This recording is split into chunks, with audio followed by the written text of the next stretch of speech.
Sure that my fam good, break bread with my bros. You know how that goes. You know how that. You know how that goes. You know how that. You know how that goes. You know how that. You know how that goes. You know how that. I'm here rolling with skate money. Yeah, I got perfect time. Everybody who hated on me, I kill them all with kind. Straight out that mud with it, diamond out that rough. Everything that came with it, went through it on hush. Been grinding for so long, I'm finally enjoying all my food. Everybody who told me I couldn't, look how I do it. All it took was dedication, got locked to stay committed. Now every time I step out, they agree with a whole committee.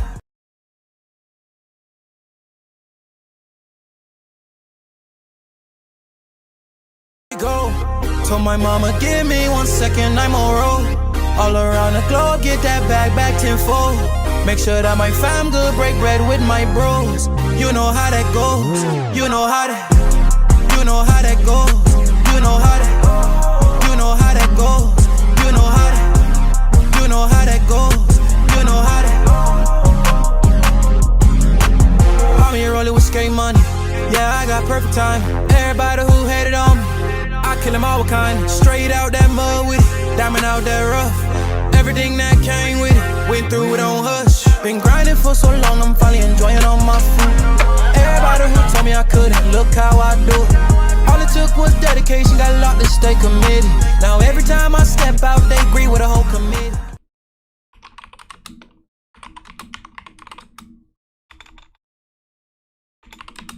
Go. Told my mama, give me 1 second, I'm on road. All around the globe, get that bag back tenfold. Make sure that my fam good, break bread with my bros. You know how that goes. You know how that. You know how that goes.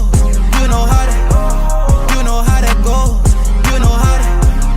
You know how that goes. You know how that. I'm here rolling with skate money. Yeah, I got perfect time. Everybody who hated on me, I kill them all with kind. Straight out that mud with it, diamond out that rough. Everything that came with it, went through it on hush. Been grinding for so long, I'm finally enjoying all my food. Everybody who told me I couldn't, look how I do it. All it took was dedication, got locked to stay committed. Now every time I step out, they agree with a whole committee.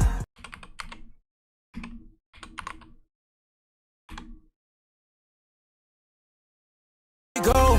Told my mama, give me 1 second, I'm on road. All around the globe, get that bag back tenfold.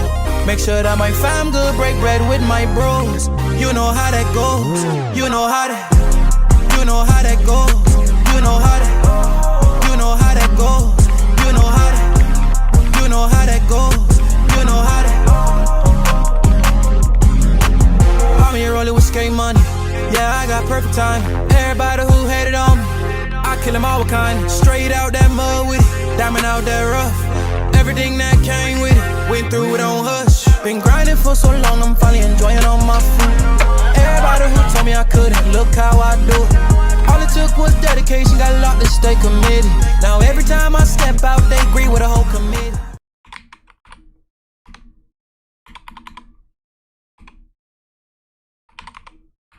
Go.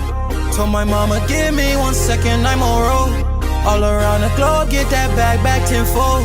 Make sure that my fam good, break bread with my bros. You know how that goes. You know how that. You know how that goes. You know how that. You know how that goes. You know how that. You know how that goes. You know how that. I'm here rolling with skate money. Yeah, I got perfect time. Everybody who hated on me, I kill them all with kind. Straight out that mud with it, diamond out that rough. Everything that came with it, went through it on hush. Been grinding for so long, I'm finally enjoying all my food. Everybody who told me I couldn't, look how I do it. All it took was dedication, got locked to stay committed. Now every time I step out, they agree with a whole committee.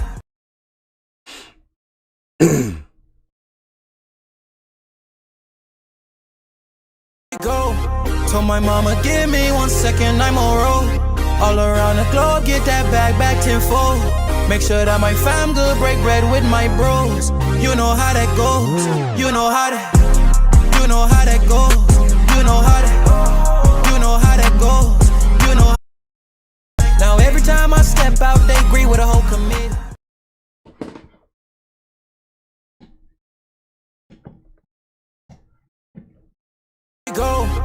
my mama, give me 1 second, I'm on roll. All around the globe, get that bag back tenfold. Make sure that my fam good, break bread with my bros. You know how that goes. You know how that. You know how that goes. You know how that. You know how that goes. You know how that. You know how that goes. You know how that. I'm here rolling with skate money. Yeah, I got perfect time. Everybody who hated on me, I kill them all with kind. Straight out that mud with it, diamond out that rough. Everything that came with it, went through it on hush. Been grinding for so long, I'm finally enjoying all my food. Everybody who told me I couldn't, look how I do it. All it took was dedication, got a lot to stay committed. Now every time I step out, they agree with a whole committee.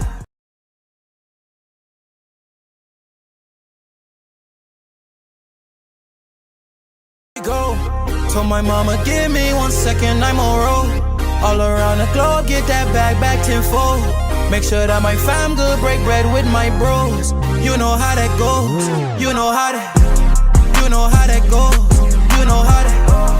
You know how that goes. You know how that. You know how that goes. You know how that. I'm here rolling with skate money. Yeah, I got perfect time. Everybody who hated on me, I kill them all with kind. Straight out that mud with it, diamond out that rough. Everything that came with it, went through it on hush. Been grinding for so long, I'm finally enjoying all my food. Everybody who told me I couldn't, look how I do it. All it took was dedication, got a lot to stay committed. Now every time I step out, they agree with a whole committee.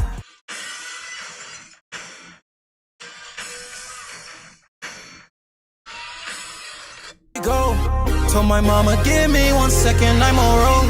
All around the globe, get that bag back tenfold. Make sure that my fam good, break bread with my bros.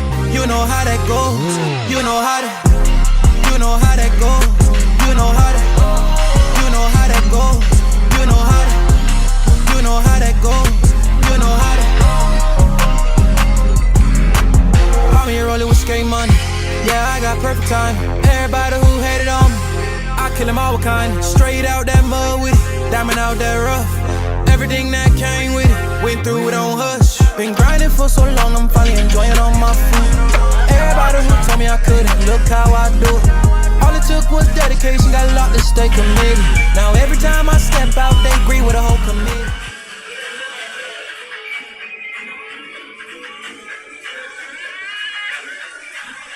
Go. Told my mama, give me 1 second, I'm on roll. All around the globe, get that bag back tenfold. Make sure that my fam good, break bread with my bros. You know how that goes. You know how that. You know how that goes. You know how that. You know how that goes. You know how that. You know how that goes. You know how that. I'm here rolling with skate money. Yeah, I got perfect time. Everybody who hated on me, I kill them all with kind. Straight out that mud with it, diamond out that rough. Everything that came with it, went through it on hush. Been grinding for so long, I'm finally enjoying all my food. Everybody who told me I couldn't, look how I do it. All it took was dedication, got a lot to stay committed. Now every time I step out, they agree with a whole committee.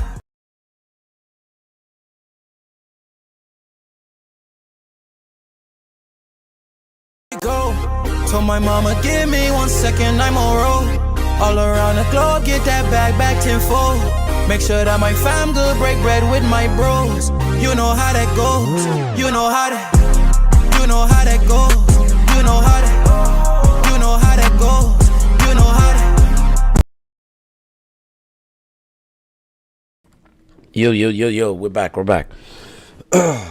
Yo, facts, even.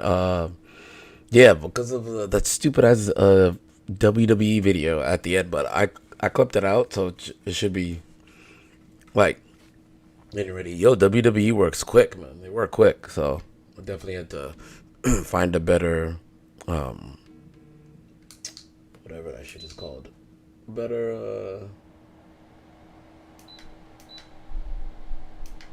a better way of streaming. You know, it got me, but it got me. WWE Matrix attack that happened pretty quick. It was pretty quick. I think I played like 3 minutes of the video, three minutes of the video, man, and they took it down. They came to get me. Come on, man. Come on, man. But all right, we back though. We back. What's good? Who's in here? Who's in here? Who's in here? Who's in here? Who's in here? Who's in here? What was the best era of wrestling? Huh? What was the best era of wrestling? I feel like I'm not in the middle. I'm always like here. What was the best era of wrestling, man? Let's see. We're good there.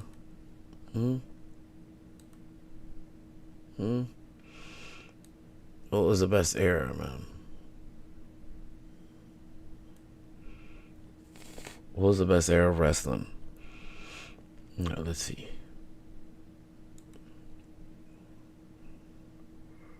Let's do this one.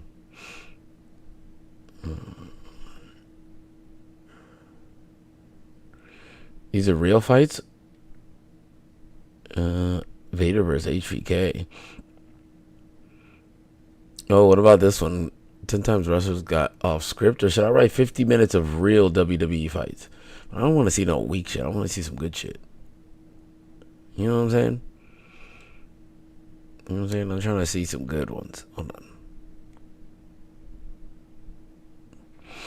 Yeah, yeah. It's I think it's a violation just to end the stream immediately because because the video I cooked on was freaking straight from WWE's YouTube.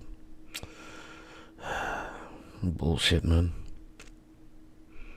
Bull, whatever it is. I should have known that when I clicked on it. I mean, Twitch and all that will be cool. I don't think Twitch it matters, but on YouTube it matters. You know, well, it is what it is. What is it? The Dark Side of Wrestling documentary. Dark Side of Steve Austin. Dang, I love Stone Cold, man. I don't want to see that. What does it say? All 8 wrestling eras explained in 36 minutes. Oh, hell in the... Yeah, see, WWE's got a bunch of this shit. They probably flag it, like, immediately, like, on the video.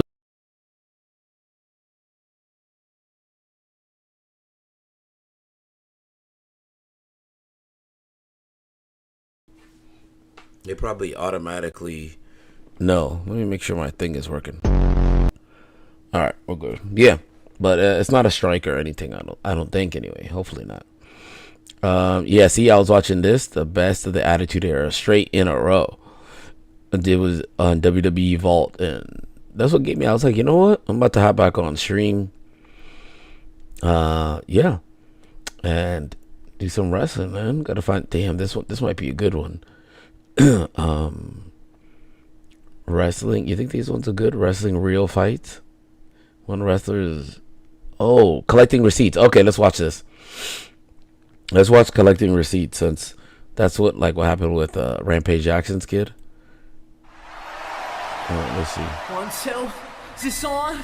The physical nature of wrestling means that the action can become all too real. A receipt refers to the vengeance gained by a wrestler after another wrestler has done them wrong. A traditional receipt occurs when a wrestler acts. So this is what Raja, what is his name? What's the name? Rampage Jackson's kid. This is what they told him you can get back on the guy, or receipt, but. Yeah. Obviously, you took that too far. I don't know. I don't know who's in here now, but if y'all see that video of Rampage Jackson's kid, he went ham. Opponents stiff in the jaw, to which they can expect something hard to come right back. In this video, we look back to these times where specific wrestlers gave out a receipt during their matches. Undertaker would love giving a receipt back with a stiff chair shot. In 1997, as guest referee at SummerSlam, Shawn Michaels would clock the dead man with a chair at the end of the match. He would reluctantly give Bret the win, and he and Taker would enter their own program. However, Michaels realized that the blow was too forceful.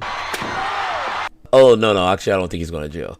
I think he's going to get probation because he's never done anything and because of the whole environment of it. But then I think Rampage is going to have to pay that guy. That guy's getting paid. And ended up rocking Taker with the chair, where he mistakenly caught the Phenom with the lip of the chair, which ended up causing a huge gash. Undertaker told him backstage that his receipt would be coming. When that chair came down, I caught him with the lip of the chair, and I ripped the skin off of his forehead all the way down to the bridge of his nose, and he was covered in blood. He just looks at me. Don't worry, kid.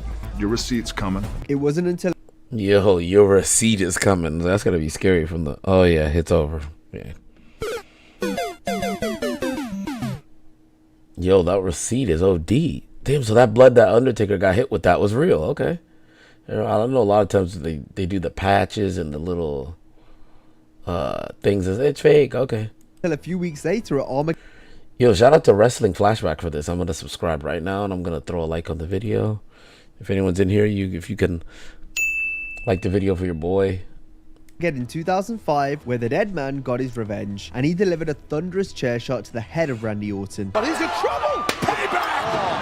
During WrestleMania 23, Batista and Undertaker would go at it for the World Heavyweight title. Early on in the match, Batista unknowingly hit Taker with a stiff shot in his ear. Taker wouldn't take too kindly to this and would keep a note of this throughout the match. Later in the contest, he would go to hit Batista with a stiff right hook that got him right on the jaw. Batista fell back against the ropes, looking kind of dazed. The Undertaker just maybe bet his best tonight. Initially, he thought it was a slip from the veteran, but as he came back to throw the next punch, Taker would be sure to let him know that it was a receipt for breaking his eardrum earlier in the match. Batista would apologize, and they went on to have one of the best matches on the card. In another incident with Taker, Shane Bro, he freaking broke his eardrum mid-fight? What the hell? McMahon ended up sniffing Taker with a monitor on a Raw before their WrestleMania match that caused him to get... See, I knew when I would watch some of this shit, I'm like, bro, these people are getting hit. People are getting hurt. Like, busted open. Yeah, it's supposed to be fake, but this isn't like Days of Our Lives or something. Like, people are freaking getting hurt. Backstage, Undertaker let Shane know that his receipt was going to come later. Said, I'm sorry, gave him a hug, and then I closed my eyes, I stick my chin out like this. I'm ready for one. He went, it's all right, it'll come later. Fast forward to WrestleMania 32, Shane got his comeuppance as Taker would bear paw him with a monitor of his own on the outside of the ring. And bear paws me. Whack! Ooh. Open jaw. Sticking with Shane McMahon, it's well known that his punches can look awful at times, but with the adrenaline pumping, he throws rapid combos, and when he doesn't miss completely, he lands them on his opponent flush in the face. One time he did this in particular was at Survivor Series 2016, where he blasted Chris Jericho clean in the face. The punch didn't look great, but caught Jericho on the nose, who took a powder and kicked the steel steps in an attempt to alleviate his frustrations. Shane was even more clumsy when Jericho re-entered the ring, which justified his response. I jumped up and gave him like a Jean-Claude Van Damme double kick. Like, calm the fuck down. Sticking now with Y2J, during the Royal Rumble in 2003. Yo, I used to like this guy, Steve Blackman, because he used to have the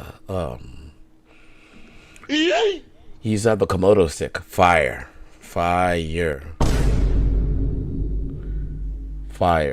Tommy Dreamer would enter the match wielding various weapons. Dreamer would then proceed to catch Chris Jericho with two tough Tommy shots Dreamer. with a kendo stick. Ooh. The first one was hard, but didn't seem to rock Y2J as he asked for another, but the second was brutal. Jericho would then get his receipt back on Dreamer via a trash can lid and then a kendo stick shot of his own, as he then threw the kendo stick down in frustration before eliminating Dreamer with the help of Christian. During a brawl inside a densely filled ring at ECW One Night Stand in 2005, JBL legitimately laid a beating on the Blue Meanie, leaving his face bloodied in the aftermath. Word had gotten out to JBL that in the years prior, the Blue Meanie mentioned he was a bully. This obviously lit a fire in Bradshaw's eyes, and when it came time to brawl at the end of the pay-per-view, JBL took this as an opportunity to pay him back. However, months later in a match where JBL faced off against the Blue Meanie, Meanie picked up the victory via help from Batista, but before the pin, it was the Blue Meanie's partner in crime with the BWO, Stevie Richards, making headlines, delivering one of the hardest to watch chair shots to JBL's head. It was a shot thrown so hard you could see the pure anger behind it. Rikishi's always been known as a fun-loving, jovial character that never failed to enter. Damn, Rikishi was a good one too. Rikishi is a good one. What he used to do, the stinker? He's called the stinker. saying the people. So it was a surprise to fans when he lost his cool whilst wrestling a tag match in the WWF's former developmental territory HWA in December 2001. Rikishi wrestled against a team featuring Haku and Russ McCullough. A planned spot was to see Russ hold Rikishi in place for a kick from Haku, only for Rikishi to move, leading to McCullough getting accidentally hit instead. The problem was Rikishi was supposed to move to the left, but ended up moving right instead, meaning Haku's kick hit Rikishi hard in the face. This infuriated Big Kish, who went to the outside, grabbed a fan's chair, and went straight for McCullough. Rikishi rained down chair shot after chair shot, completely bending the chair in half and forcing McCullough to retreat to the back. Rikishi was none too pleased with being potatoed, and there was a further altercation once the wrestlers got to the backstage area. It was there that Rikishi and other Samoan wrestlers Dang, I didn't know that Rikishi was a demon like that. Alright. threatened to beat up Russ. McCullough had already been told his contract wasn't going to be renewed, and he was allowed out of his deal early straight after the match. In perhaps one of the most shocking receipts witnessed in a match, Perry Saturn had his way with jobber Mike Bell during a match recorded for WWF Metal in May 2001. Saturn would say that he freaked out after being dropped on his head twice by Bell, and thus began laying into the enhancement talent for real. When Saturn returned to the locker room, See, that shit is roid rage, 100%. he was greeted by Vince McMahon, who wanted an explanation as to what happened out there. Saturn apologized and then checked to see if Bell was okay. Beat the crap out of him. Yeah. Threw him outside the ring. He landed with on his head on the concrete floor. And then Perry jacked him up and rammed him into the steps backwards. The back of his head hit the steps. Bro, when I'm seeing these videos, yo, Raja's not getting no jail time, I don't think. He beat the crap out of him. This likely resulted in him getting his mop gimmick as a punishment shortly after. As we just saw, Perry Saturn can certainly dish out a receipt, but some 7 months later, after punishing Mike Bell, Saturn was on hand to deliver more receipts, this time in another physical match versus a local competitor, Brian Gamble, on an episode of WWF Metal in December 2001. The story goes, Bruh, they put him up against some, looks like pros versus Joes. Gamble claimed they were wrestling in his hometown and had friends and family in the audience, and for that reason he wanted to get more offense in than a typical jobber would. The match starts off with Gamble performing a hip toss, to which Saturn then responds by asking, "Are you trying to shoot on me?" before giving Gamble a strong slap to the face. Gamble replies with a shove, only to get annihilated with a massive spear, but there was still more to come, as Saturn also delivered a hard kick to the back. Gamble managed to hit a spinning elbow where he then tried to go for a cover, but Saturn wasn't having any of it. Perry brought Gamble down one more time, allowing Saturn to lock in a submission hold, which got the win. The match plays out quite differently to a typical enhancement squash, with the wrestlers being on different pages at various points in the match, as seen from the numerous stiff shots dished out by Saturn. While Saturn took teaching his opponent a lesson to the extreme, Diesel would get his message across at the 1994 Royal Rumble with some good old-fashioned live rounds delivered to the face. Yeah, but when I see this thing about receipts, man, it's kind of looking like, yo, because so if you do a receipt and I get hurt, that's a crime, right? That's a crime. But hey, I don't see wrestlers going to jail. It's a Virgil. Diesel would say that Virgil was supposed to come in, take a few hits, and quickly get eliminated, but instead he stayed in the match despite Diesel telling him he had to go. Virgil then angered Diesel by legit hitting him in the face, to which Big Daddy Cool responded with a barrage of stiff elbows. See, look at that. Finally dunking Virgil out. Next is the classic tale of revenge. Oh, Ahmed Johnson. This was just as much real life as it was storyline. On Farouk's first night in the WWF, he would attack Ahmed Johnson, kicking him in the kidney. Right in my kidney. I mean, it felt like a shotgun hit. Yo, Ahmed Johnson was jacked. And I was like, oh, I'll be damned. He had no idea anything was wrong until later that night when his breathing began to change, which led him to go into hospital and ended up being out of action for a month with a kidney injury as a direct result of Farouk's stiff boot. Ahmed would say he believed Farouk kicked him so hard on purpose as he felt Farouk was jealous of his success. Farouk later admitted that it was in fact a receipt to teach Ahmed a lesson for being stiff with other wrestlers in the past. But that saga didn't end there, as 8 months later Ahmed would finally get his revenge. He got a receipt for it. He got a receipt for it, delivering a stiff spine buster to Farouk in a match, causing Farouk to break a couple ribs. You know, I got to the point where I sent him back to the hospital. I gave him a spine buster and drove. See, he's choosing to send people to the hospital. Like, this isn't... Yo, Raj is going to get probation, and I'm saying... My head in his ribs and broke a couple of the ribs. Like, look at this shit. Wrestlers hitting each He just admitted to doing that on purpose. other for real can lead to the match breaking down, and this is what happened when the Great Heavyweight Championship saw All Japan's Stan Hansen challenge New Japan's Big Van Vader in one of wrestling's stiffest ever matches. Even before the match began, Vader suffered a broken nose whilst on the outside after Hansen swung his cowbell at him. He was telling me, he says, you know, you hit the thing came back, broke my nose right off the bat. Once things got underway, the physicality continued, with both men hitting each other for real, with Vader in particular landing some stiff shots. Hansen responded with a melee in the corner, where he ended up sticking his thumb into Vader's eye, causing it to pop out, resulting in an insane visual. Oh, bruh, what the? I used to like Vader. It's time. It's Vader. Bro, he fucked up his eye though. Look at that shit. Vader showed incredible toughness, pushing his eye back into its socket and holding it in place with his eyelid. The match continued, as did the punishment. The two men beat the holy hell what? out of each other, with the action eventually spilling to the outside. The match ended in a double counter after both men continued brawling in the crowd. All the bones in my face had to be fused. So I mean, all my cheekbone was broken, all this was broken. My whole nose was crushed. Extensive surgery was required on Vader's face following the match. Bro, what the hell? How's that not a crime? Sticking with Vader, in 1997, Ken Shamrock developed into a good wrestler by the standards of the time. He was noted. Yo, no lie, like Chris Benoit did his shit. Yo, I thought Ken Shamrock at that time would have been a person to crash out. Stiff in the ring, and he and Vader would have some brutal matches. However, on one occasion at In Your House, A Cold Day in Hell, he may have gone a bit too far for the big man's liking. Familiar with the work shoot genre only and not the less intensive in-house style, he battered Vader with a series of strikes that didn't look great but seemed really painful. Vader was seen on the outside telling Shamrock to ease up, but Shamrock was so eager that at one point he left his feet while striking and went on to break the Mastodon's nose. Shamrock went and broke my nose. Instead of kicking me here in the cheek, he leading my cheek in, he was turning my nose. He gave him that MMA, yeah. He was reverting back to the shoot, and he stuck his knee right in my nose, and it that muscle memory. In response, Vader issued a receipt in the form of a clubbing forearm right in the ear. Vader knocked him clean off his feet. Shamrock actually denied that this was a receipt on Kurt Angle's podcast. Hearing afterwards how people were talking about how Vader laid me out, I'm thinking to myself, what match are they watching? I mean, like, he threw a punch at me, I rolled with the punch, and I went down to sell it. Whether you believe that this was a receipt or not, I'll leave that up to you. As we've seen so far, wrestlers can show their legit frustrations with their opponents in various different ways, and Shawn Michaels demonstrated Shawn Michaels is GOAT, man. Shawn Michaels a GOAT. Love Shawn Michaels. In his match with Vader, Shawn went to the top rope and was to attempt an elbow drop that Vader was supposed to dodge by moving out the way. Vader, however, never moved as Shawn landed on his feet. He then began to visibly berate Vader for forgetting the spot. Never in my life had that happened to me. Everyone forgets spots, and even Shawn forgets spots. Well, if you forget something, well, you do something else, then you come back to it, right? I mean, it's called wrestling. Brought to tears by HBK, Vader's time got worse as it became clear he was not going to become the company's next monster heel. Instead, at a pay-per-view, Vader was forced to refer to himself as a fat piece of shit by the writers, and even Vince McMahon joined in complaining about his employee's odor during a live AOL chat. Forgetting a spot and getting screamed at mid-match is something Kofi Kingston also experienced when he wrestled John Cena and Randy Orton in a triple threat match on Raw in 2010. Orton was to get the win after hitting Kingston with a punt kick, but Kofi failed to get in position for the move, which led to Orton winning with the RKO instead. Upon delivering the move, Orton would yell stupid at Kofi. Goes for the RKO, connects.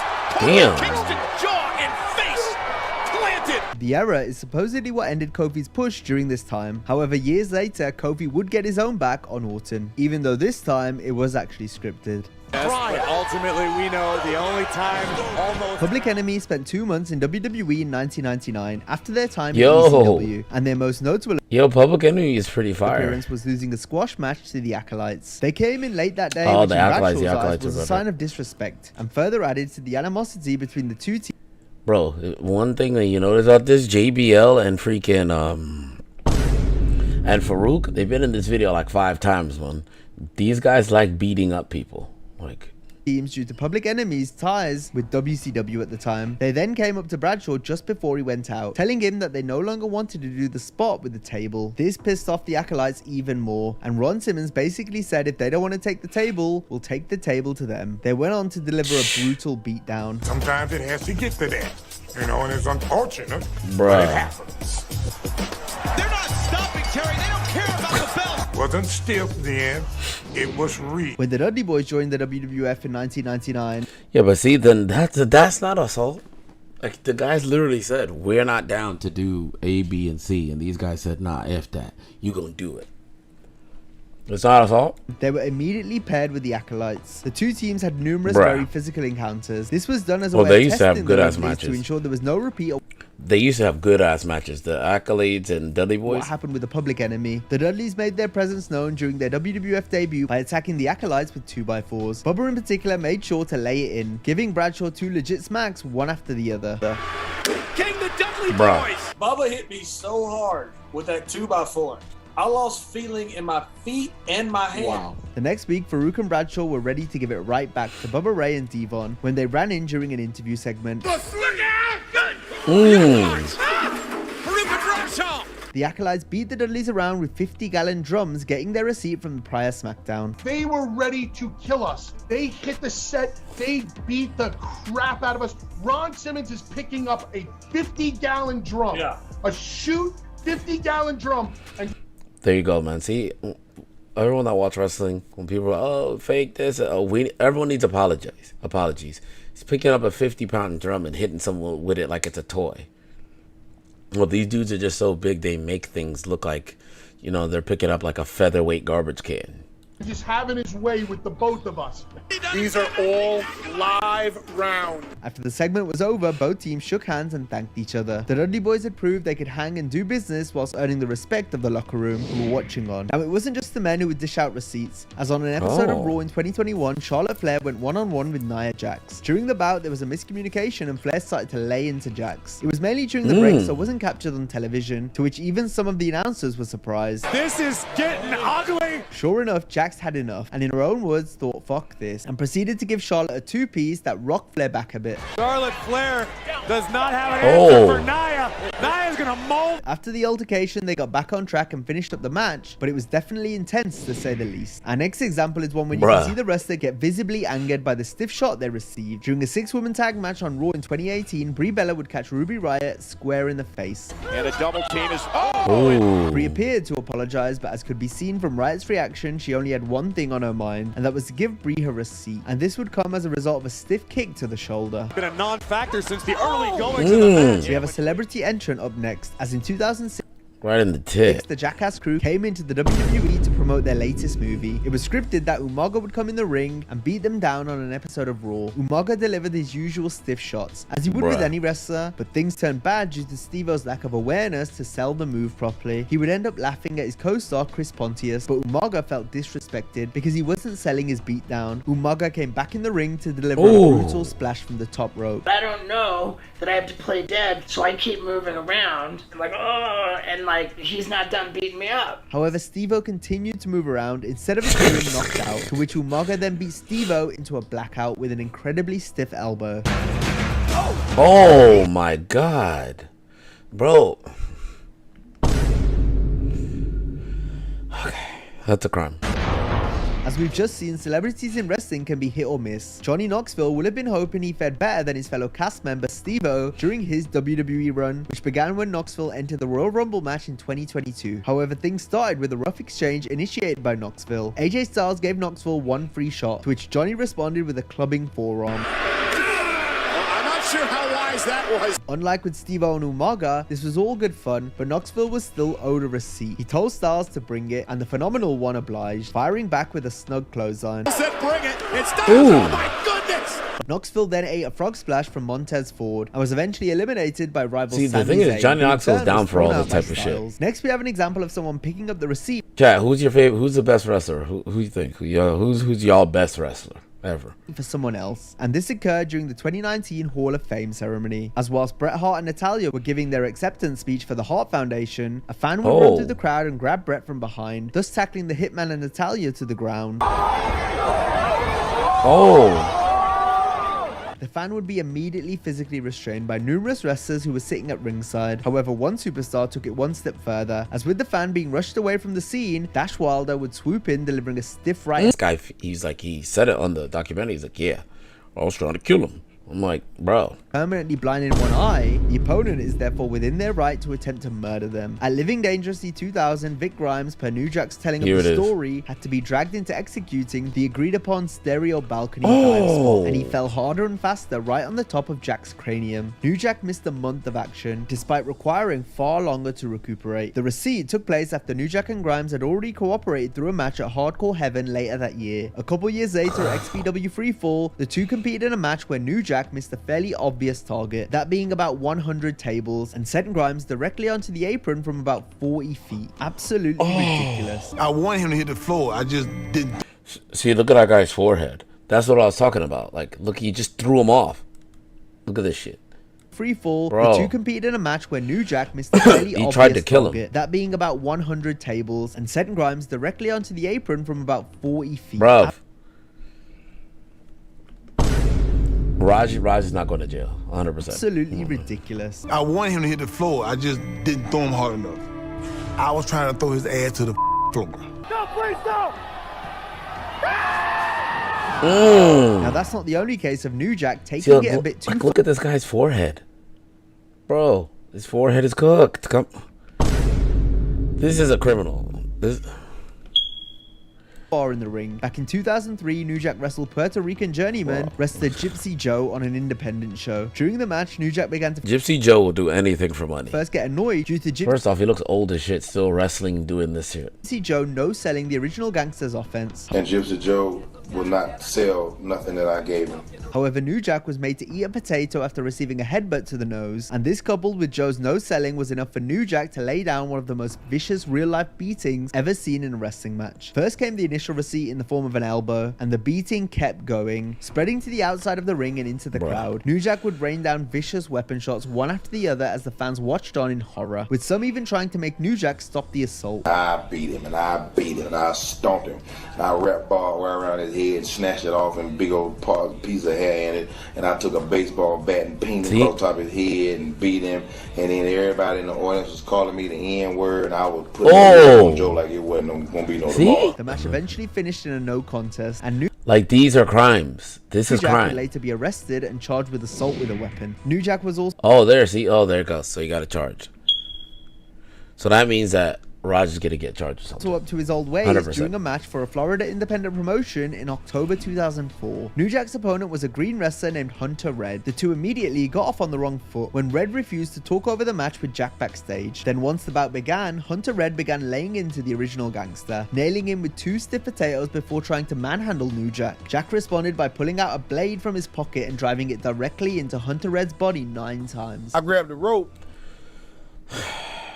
See, this is what I'm talking about. Look at this guy's forehead. He's literally going to say on camera that he just pulled out a knife and or a blade and started stabbing someone. Bro, these are crimes. And I pulled a knife out and started stabbing him. I stuck him like 9 times. The few fans in the audience reacted in complete horror. New Jack had to be pulled away from his opponent by the promoter. The emergency services were quickly called, with Hunter Red being taken out on a stretcher while New Jack was arrested. New Jack was charged with aggravated battery and faced up to 15 years in prison. However, he was given a lifeline by the victim of his assault, Hunter Red. Red agreed to drop the charges provided he and New Jack turned the incident into an angle and toured around the Florida independent circuit, wrestling matches against one another. New Jack agreed provided Hunter Red dropped the charges first. Once Red did so, Jack left Florida and never spoke to Hunter Red again. He went and dropped the charges. I went home. Back in 2004, Rene Dupree was the travel partner to Hardcore Holly and Billy Gunn, but he made the grave mistake of crossing Holly when he violated some rules by driving a car in Holly's name. Holly had to go to court after receiving a violating ticket and decided to take out his anger on Dupree. So on a house show, Holly and Charlie Haas were set to face Dupree and Kenzo Suzuki in a hardcore rules match. Holly started to shoot on Dupree, which included hitting him with real punches and kicks. He even smacked him with a chair, which made his eye get swollen, and beat him backstage later on as well. Well, during the match, right, I fed for his comeback, and he lit me up right in the eye, right? And as soon as he did, my eyes swelled up, like, right away. I remember how big it got. He So put a that's- wall up on you, man, not just in the match, but afterward. I was like, you know, he's going to kill you. He attacked you from behind. You couldn't even defend yourself. And it was just, it was crazy. Booker T appeared on the Steve Austin show and recollected the time that he received a well-deserved boot to the nose, courtesy of Stone Cold. During the conversation, the former world champion talked about Booker accidentally tuning Steve during a match. Steve divulged that he's usually patient about doing out receipts for stiff shots, but the rattlesnake could not wait to strike back. The receipt I remember getting back was a stomp right to the face when I was laying down. on the ground, and it was a stiff shot right to the nose. I felt like I deserved that. Sometimes a match can also break down from wrestlers botching, just simply stiffing each other, or both, and with a few receipts sprinkled on top. All of this describes the match Big E and Titus O'Neil had on an episode of SmackDown in May 2014. The match first began to fall apart when the two wrestlers botched a clothesline to the outside. We're going to find out how bland Big E is when he takes on Barrett Sunday. And this botch appeared to have angered Titus, who then started to become heavy-handed when throwing Big E around on the outside. This would be topped off by Titus dropping his opponent on their head, with E landing neck first on the floor. Oh! Titus would paintbrush Big E with sap. And I think Big E can't even wrestle anymore because he had like he has a messed up neck. With O'Neil eventually getting himself disqualified due to failing to break on the referee's 5 count. But it was after the bell that Big E would hand out the receipt by smashing Titus in the face. Oh! The assault would continue to the outside as Big E's frustration continued to grow on account of Titus botching by falling over twice. Oh! Eventually, Big E stood over Titus in the ring, following a true train wreck of a match. Receipts can sometimes be given out multiple times as wrestlers look to continue to get their revenge on their opponent. This was what happened during Scott Hall and Kevin Nash's tag team feud with the Nasty Boys. Yo, NWO is elite. Boys in 1996. The first beating took place before the November 18th Monday Nitro, as Hall and Nash attacked the Nasties with chairs. The aftermath was shown at the start of Nitro, with stills being shown later in the broadcast. The Outsiders didn't hold back in taking out Knobs and Sags. Sags in particular would be on the end of a vicious chair shot, which ended up hurting his already injured neck. This fueled the fire when it came to the two teams' feud, as the Nasty Boys had previously been forced to take pay cuts due to WCW's dwindling business. But since then, Hall and Nash had arrived on the scene, each earning upwards of $750,000 per year. 2 backstage altercations and a stiff back and forth house show match later, and the two teams collided again at the World War III pay-per-view in a tag match, which also involved Meng and Barbarian, with Hall having lost a tooth in their previous live event brawl, and Knobbs sporting a bandage covering up a cut from the same match, which would be reopened as the teams clashed again here. All 4 men would go right at it from the start, and it remained a hard-hitting encounter throughout. I was gonna kill him. And there's something personal. So this is like Kevin Nash's 3rd time on here. So Kevin Nash has an ankle problem also. The Outsiders came out on top as winners, while the Nasty Boys not only lost the match, but also their jobs as a result of their heat with Hall and Nash. Next, we have a receipt that was 2.5 years in the making. It all started with the NWO's parody of the 4 Horsemen from WCW Monday Nitro in 1997. Arn Anderson and his wife were unhappy with Kevin Nash's impression of Double A. They took Nash making fun of Arn's drinking habits as a mean-spirited personal attack. The Horsemen were meant to get their revenge on the same night of the parody. However, Chris Benoit. plans changed. Then once the full War Games pay-per-view came around, the Horsemen were decisively beaten by the NWO. And with Arn Anderson having retired from the ring earlier that year, it appeared as though the Enforcer wasn't going to get any form of payback on Nash. That was until January 2000, when Anderson made a run-in during Nash's match against Bret Hart on Nitro. When Nash was outside the ring, Arn ran down and attacked Kev from behind with a lead pipe. Ooh! God, come on, man. Bro. Arn would say that the pipe shot was not a receipt for the parody and was instead merely an accidental potato. I don't have to address something from behind with a lead pipe. It's not the way I operate. So if he got potatoed, it was purely accidental, which I apologized to him that night. But Kevin Nash disagrees. He hit me with a wrench in Florence. You talking about a receipt?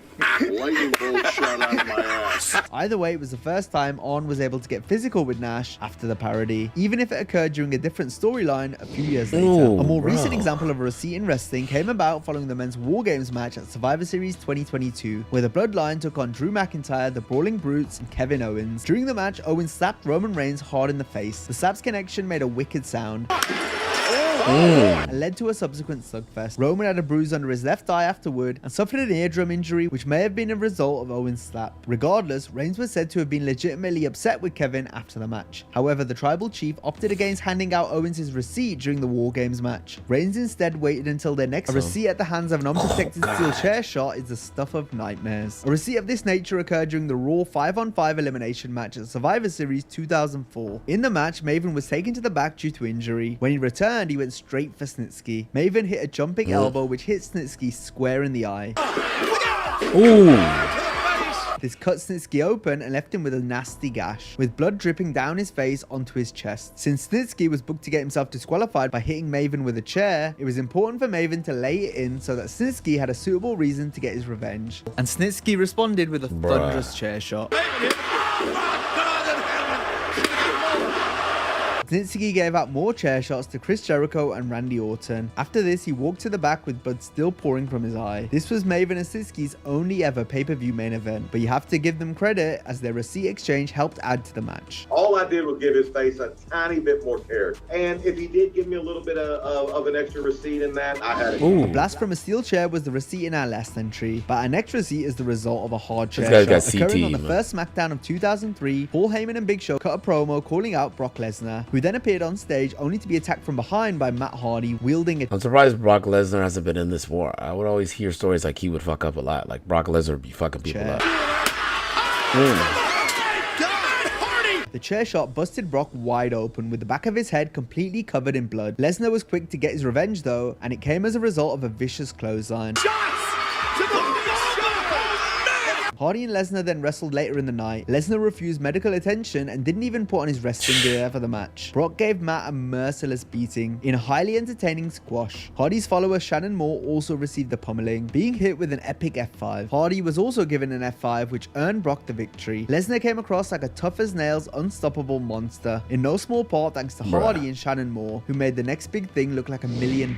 As we've just seen here, Brock Lesnar was I knew Lesnar again. Never shy in the ring, and if you stiffed him in the ring, he would let you know about it. One occasion was at the 2018 Royal Rumble, where he dished out my boy Braun Strowman after he kneed Brock hard in the face. Lesnar responded with a solid right hand while telling the monster among men to slow the fuck down. Strowman, that clubbing. A knee to the jaw. A knee to the jaw. He caught Lesnar good. A knee to the jaw. Caught Brock. Brock got him back. But this wasn't the only time Brock delivered a receipt mid-match. During his bout with Roman Reigns at WrestleMania 31, Reigns would deliver some stiff knee shots to Lesnar, which resulted in Brock getting legitimately pissed. He ended up slapping the snot out of Roman for the entire world to see. Watch this. Lesnar then followed that up with a ridiculously stiff clothesline, which sent Reigns flying out the ring. Eddie Guerrero had been unhappy due to what happened in the ring on an episode of SmackDown in 2004. Guerrero would be beaten down by Kurt Angle's henchmen at the time, Mark Jindrak and Luther Reigns. Once Eddie got backstage, he would take his frustration out on Angle by saying how Kurt tried to hurt him, despite Angle barely having touched Eddie. This led to a backstage altercation, which Angle explained on his podcast. Eddie was pissed, and he got in my face, and he's yelling, and he's spitting, so I pushed him. He tried to double leg me, and I got him in a front face lock and started choking him out, and Big Show broke it up. John Bradshaw Layfield goes to Eddie and says, "Why would you double leg an Olympic gold medalist?" And Eddie says, "Because I'm freaking stupid." Just like Eddie would blow up backstage following his match, Big Show would do the same following a match with Chris Jericho on Raw in September 1999. Y2J would write in his second book that I like this Chris Jericho, this version. Chris Jericho and Dean Malenko, that fire matches. Joe was so mad at Jericho's poor attempt to give him a short arm scissors. Just look at that execution. It must have definitely been way down on the list of 1004 holds. Joe felt that the cruiserweight shouldn't be applying holds to a man of his size, and Jericho's bitch slap before he applied the hold probably wouldn't have helped matters. Needless to say, Big Show was pissed and he wanted to kill Chris. After the match, Show then threw stuff around backstage in anger and even punched out a car stereo. Show also threatened to pick Jericho up and use him as a Q-tip. In another incident involving Big Show, he and Kofi Kingston locked up in 2009, and Kofi hit a jump kick to the jaw of the Big Show, which he didn't appreciate at all. You know, in our business, this thing called a receipt. You bought that kick, let me give you the receipt with it. Yeah. Big Show kept that in mind for later in the match, where he would deliver a thunderous slap to Kofi's chest on the announce table. As the King would say, it sounded like a gunshot. His chest just caved in. Sound like a gunshot. Kofi later joked in his podcast that this slap is the reason why his chest is now looking sunken in. It's what buyer's remorse, right? You know what I'm saying? I look in the mirror. Don't let me pass this sternum on to the kids. Our final moment comes from the 2005 Royal Rumble. Daniel Puder was a 2004 Tough Enough winner, and part of his rise to victory came on an episode of SmackDown where he challenged Kurt Angle to an amateur-style match. Putting his MMA experience to use, Puder caught Angle in a Kimura, a hold that would have broken the former WWE champion's arm if referee Jimmy Corderas hadn't fast counted Puder's shoulders to the mat. As a receipt for this, after appearing in the 2005 Royal Rumble, Puder was subjected to very stiff shots from Chris Benoit, Eddie Guerrero, and Hardcore Holly, humiliating him in front of a worldwide audience before his elimination.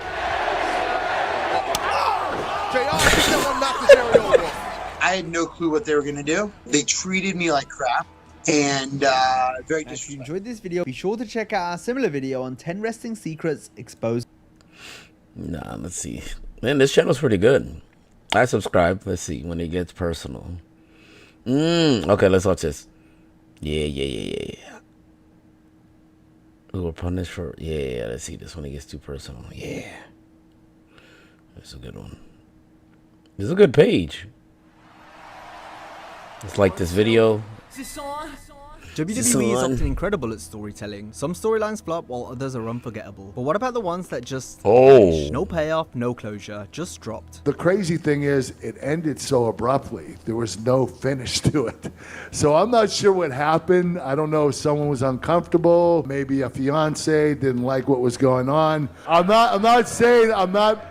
I'm just saying, I don't know why it ended so quickly. Today, we're diving deep into 10 times WWE abandoned a storyline without explanation. But I only lasted about 90 seconds, so that was so disappointing to me and for everything I had done the last Oh, Dolph Ziggler. Some of these had major potential, while others just left fans scratching their heads. The way they did that just made it look like nobody else mattered but Triple H. And that's not what you want to do with talent that you're building. Vince McMahon has been at the center of some of WWE's wildest moments, but nothing compared to the June 11, 2007 episode of Raw. The show had been rebranded as Mr. McMahon Appreciation Night, an ego-driven spectacle following McMahon's humiliating loss of the ECW Championship to Bobby Lashley at One Night Stand. Throughout the night, WWE legends and personalities appeared, not to praise McMahon, but to mock and insult him. Stone Cold Steve Austin took verbal jabs, and even Donald Trump made an appearance. McMahon appeared increasingly dejected as the night went on. Then came the shocking ending. As McMahon silently walked through the backstage area, passing the entire WWE roster, he looked lifeless, almost as if he were already gone. He stepped into the limousine, shut the door, and suddenly, the vehicle exploded into a fireball. The screen cut to black. It was one of the most dramatic endings to Raw in history. Fans were stunned. WWE was staging a kayfabe death of Mr. McMahon. Some viewers, including Donald Trump, believed the explosion was real, which briefly caused WWE's stock price to drop until the company issued a statement clarifying that only the character of Mr. McMahon had died. The next episode of Raw revealed that an FBI investigation was underway, with a 3-hour special planned for June 25th.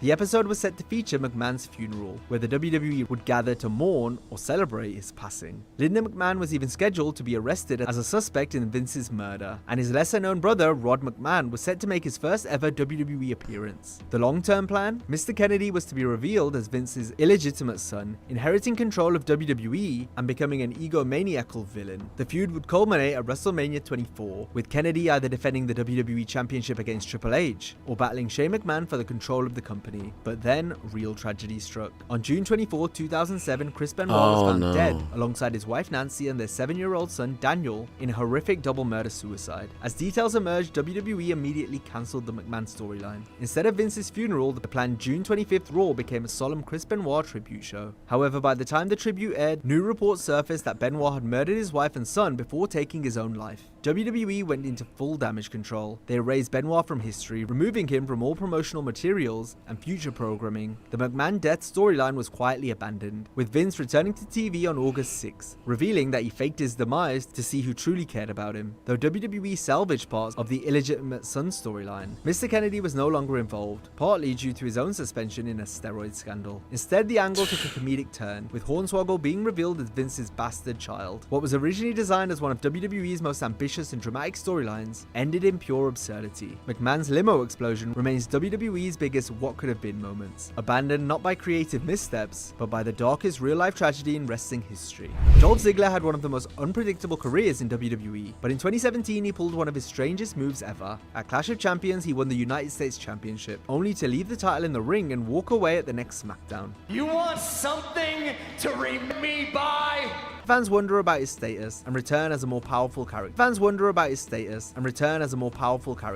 In reality, he was only gone for 3 weeks, far from the impactful absence he had hoped for. I wanted something special to happen. I wanted to go away, work on myself, make myself stronger, make my character better. So I did what I could, and I slammed the title down and walked out. This was the most anyone talked about me in 7 years. But I only lasted about 90 seconds, so that was so disappointing to me and for everything I had done the last couple of weeks and months. The plan seemed to be that Ziggler was on his way out of WWE, as rumors at the time suggested he was planning to leave the company. However, WWE reportedly made him a contract offer too lucrative to turn down. His sudden return at the Royal Rumble felt awkwardly rushed, and WWE scrambled to justify his return by having him claim he gave up the US title because he wanted a WWE Championship match at WrestleMania. The reality, he ended up competing in the Andre the Giant Memorial Battle Royal, a complete afterthought. What could have been a powerful reinvention of Ziggler's character ended up as another missed opportunity in his rollercoaster career. The Nexus was one of the hottest factions WWE had introduced in years. Despite suffering a major loss at SummerSlam 2010, the group still had credibility as a dangerous, disruptive force in WWE, and in a moment that has largely been forgotten, they set their sights on one of the biggest names of all time, The Undertaker. On the 900th episode of Raw, just a few weeks after their SummerSlam defeat, Nexus attacked The Undertaker and left him laying. This was a huge statement. Taker, known for his supernatural resilience, had been overwhelmed and taken out by the upstart group. It was a golden opportunity to re-establish the Nexus as a dominant threat, but WWE never capitalized on it. In fact, the segment barely got any follow-up, and the faction quickly lost momentum once again. However, the Nexus wasn't done with the dead man just yet. At Bragging Rights 2010, The Undertaker faced Kane in a Buried Alive match for the World Heavyweight Championship. With Kane on the verge of losing, the Nexus suddenly interfered, attacking The Undertaker and helping Kane bury him alive. This shocking twist seemingly set up a major storyline between the Nexus and the Phenom. But then, nothing happened. The next night on Raw, Wade Barrett, the leader of the Nexus, briefly mentioned the attack but gave no explanation. He simply stated that the Nexus had their reasons for getting involved. But it is fairly obvious, if you know how WWE works, that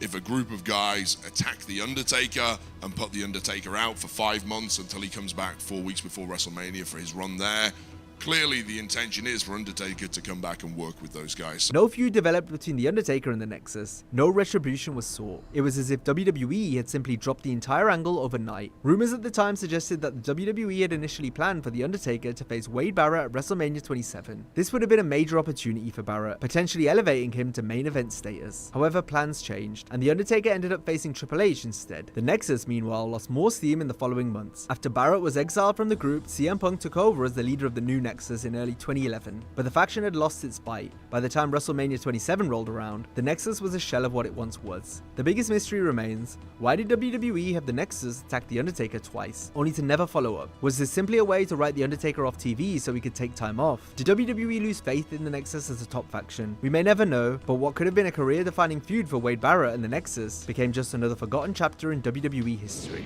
At the 2015 Royal Rumble, Curtis Axel was set to enter the match at number 5. However, before he could even make his way to the ring, Eric Rowan of the Wyatt family ambushed him backstage and took his spot. Axel never technically entered the match, meaning he was never officially eliminated. While this seemed like an inconsequential moment at first, the internet quickly took I used to notice. hate when they do Fans that. began spreading the joke that Curtis Axel was never eliminated, and that he was the rightful winner of the Royal Rumble. Axel and WWE Creative were smart enough to capitalize on the viral trend. He started appearing on television declaring that he was still the rightful Royal Rumble winner, and pointing to the WrestleMania sign in protest. His gimmick, known as Axelmania, began to gain traction as he played up his delusional confidence. Fans, many of whom were unhappy with Roman Reigns' Rumble win, latched on to Axel's campaign as an amusing form of protest. WWE leaned into the gag, having Axel come out every week boasting about how long he had been in the Royal Rumble match, even though he never actually entered it. For a brief moment, Axelmania had real momentum. Axel appeared in segments with celebrities like Snoop Dogg and Hulk Hogan, and he even competed in the Andre the Giant Memorial Battle Royal at WrestleMania 31. However, WWE soon altered the gimmick in a way that completely derailed his original appeal. Instead of continuing with the never eliminated angle, he turned Axel into a full-blown parody of Hulk Hogan. He began mimicking Hogan's mannerisms, catchphrases, and themes. I remember when he did this. Damien This was Sandow stupid. was I think they were mad at Hulk Hogan when they let him do this bullshit. I don't repackaged want to as see that. Macho Mandow to form a tag team parody of the Mega Powers known as the Meta Powers. While still somewhat entertaining, the new direction watered down what had made Axelmania fun in the first place. The final nail in the coffin came when WWE fired Hulk Hogan in July 2015, following the release of his racist comments. In an effort to distance themselves from Hogan, WWE scrubbed all references to him, including Axelmania. The gimmick was immediately dropped, and Axel was left directionless once again. I don't think they were planning to give us a big push or anything, but crowd-wise, we were an attraction, and in the house shows, we were getting as lot of response as anybody. Axelmania Oh no, I is a see perfect this. example of I saw it WWE pretty failing quick. to I think it was understand me. what I made was organic texting you, gimmick and I wasn't was. looking What at the started as a chat. fun, But I fan-driven see it joke like pretty turned quick. into something overproduced and ultimately doomed. WWE has a history of mismanaging organically over acts like Zack Ryder, Damien Mizdow, and Rusev Day. die. And Axelmania is just another example of a promising idea being ruined by unnecessary tinkering. Despite seeming destined to collide at numerous points in their WWE careers, Bray Wyatt and Brock Lesnar never faced off one-on-one inside a WWE ring. On multiple occasions, WWE planted the seeds for a feud, only to drop it without explanation. The first major tease came at Royal Rumble 2016, when the Wyatt family collectively eliminated Lesnar from the match. It seemed like WWE was setting up a WrestleMania clash, but instead Lesnar was abruptly shifted into a feud with Dean Ambrose. Wyatt and his faction were left in limbo, eventually getting involved in an impromptu and underwhelming segment with The Rock instead. The original plan for Lesnar vs Wyatt at WrestleMania 32 was quietly scrapped without explanation. A second opportunity arose shortly after, as WWE scheduled a match between Lesnar and Wyatt at Roadblock 2016. However, just before the event, WWE inexplicably changed it to a 2-on-1 handicap match, with Wyatt standing at ringside while Luke Harper took most of the offense against Lesnar. Despite the continued teases, WWE never followed through with a proper one-on-one match. The most recent attempt came in 2023, when Wyatt declared his intent to face the winner of Brock Lesnar vs Bobby Lashley at Elimination Chamber. Lashley won via disqualification, setting up a storyline with Wyatt. However, reports soon emerged that Lesnar had turned down the feud entirely, leading to him facing Omos at WrestleMania 39 instead. Dave Meltzer later reported that Lesnar personally rejected the idea of working with Wyatt, not for personal reasons, but because he felt their styles didn't mesh. Lesnar's entire persona is built on legitimacy and real-world dominance, whereas Wyatt's character is centered around supernatural horror elements. WWE's inconsistent booking of Wyatt also played a role, as many wrestlers left feuds with him in a worse position than when they started. Ultimately, the WWE universe never got to see how a Lesnar vs Wyatt feud would unfold. Despite years of teasing and missed opportunities, the company never pulled the trigger on the match, leaving it as one of WWE's biggest what-ifs. In late 2008, WWE introduced a mysterious new character, Haid Vanson, in a cryptic promo on SmackDown. The vignette showed Vanson speaking in a dark, eerie tone, claiming he'd been waiting for this moment his entire life. He spoke of destiny, power, and hinted at a supernatural connection to The Undertaker. Your annihilation will not be in vain. WWE had big plans for him, with the ultimate goal of setting up a WrestleMania 25 feud against the Dead Man. According to former WWE writer Freddie Prinze Jr., Vanson was supposed to lead a cult-like faction, somewhat resembling the X-Men or the Brood, with each member possessing unique abilities. The storyline had seen Vanson declare himself as The Undertaker's long-lost son, someone who had been abandoned and was now returning for revenge. WWE even filmed multiple vignettes to build anticipation for his arrival. However, before the storyline could gain traction, Triple H reportedly mocked the idea in a meeting with Vince McMahon, laughing at the concept of The Undertaker having a mutant gang. That was all it took for Vince to scrap the storyline entirely. He says, "Are we really going to go with this guy?" And Vince goes, "What do you mean? What's the problem?" And he says, "He looks like he cuts my grass, man." And Vince laughed. And literally all the air went out of the room. Vanson was promptly released from his contract, never appearing on WWE television again. The decision to cancel the feud may have inadvertently led to one of WWE's greatest matches ever, Undertaker vs Shawn Michaels at WrestleMania 25, but it also robbed fans of what could have been an intriguing supernatural rivalry. Instead of reworking or repackaging Vanson, WWE simply erased him, leaving his one promo as the only trace of what could have been. For Haid Vanson, it was a cruel twist of fate, going from being positioned as The Undertaker's WrestleMania opponent to being completely forgotten in the span of weeks. In 2015, Hideo Itami was sidelined with a shoulder injury. Instead of a simple announcement, NXT crafted a mystery angle. He was found attacked in the parking lot before TakeOver. The prime suspect, Kevin Owens. Owens even taunted Itami on TV, but then nothing. A year passed, Itami returned, and the storyline was never mentioned again. Itami later called his WWE run the most frustrating days of my life. Fans were left wondering who was originally planned to be the attacker, if WWE even had an answer. This wasn't the first time WWE abandoned a mystery attacker angle, and No Way Out 2003, Edge was found unconscious backstage before his scheduled tag team match with Chris Benoit and Brock Lesnar. EMTs rushed to his aid while Benoit and Lesnar were left wondering what happened to their partner. The segment built intrigue. Who took out Edge? What were the repercussions? The answer? None. The storyline was quietly dropped, as Edge was actually written off TV to undergo neck surgery. Unlike other injury angles that built towards revenge or a return storyline, WWE never addressed the attack again. Even Edge himself has admitted that it always bothered him that WWE never followed up on it. Two different eras, two different wrestlers, but the same lazy writing. WWE has a history of dropping mystery attack storylines, leaving fans B3 in the overall score. However, the brand supremacy stakes felt completely meaningless, especially when considering that two of the biggest names in the match, Triple H and John Cena, had barely appeared on Raw and SmackDown in the months leading up to the show. Neither man even wore the brand-specific shirts their teammates donned, with Cena showing up in his standard green gear, giving the impression that he was just there to make an appearance. The early moments of the match felt surreal, like a bizarre dream sequence filled with mini face-offs between major names. Samoa Joe and Randy Orton opened with a matchup that commentators hyped as a dream match, only for them to immediately tag out to Finn Balor and Shinsuke Nakamura. Fans erupted with NXT chants, as both men showcased their fast-paced, Japanese-inspired styles. Nonetheless, Balor and Shinsuke squaring off. The sequence continued with Triple H facing Bobby Roode, two men who had been compared with each other over the years, drawing a fun reaction from the crowd. Give Bobby Roode credit for his policy. Call it for it. Oh! Even Kurt Angle squared off with his former TNA rivals, though WWE's commentary avoided any mention of their history. However, things took a nosedive fast. The match should have been an opportunity to elevate younger talent, but instead, Samoa Joe was eliminated early by Cena. Given that Cena barely appeared on WWE TV afterward, it was a baffling booking decision. Balor was also eliminated by Orton in another frustrating moment. Should I look for something else?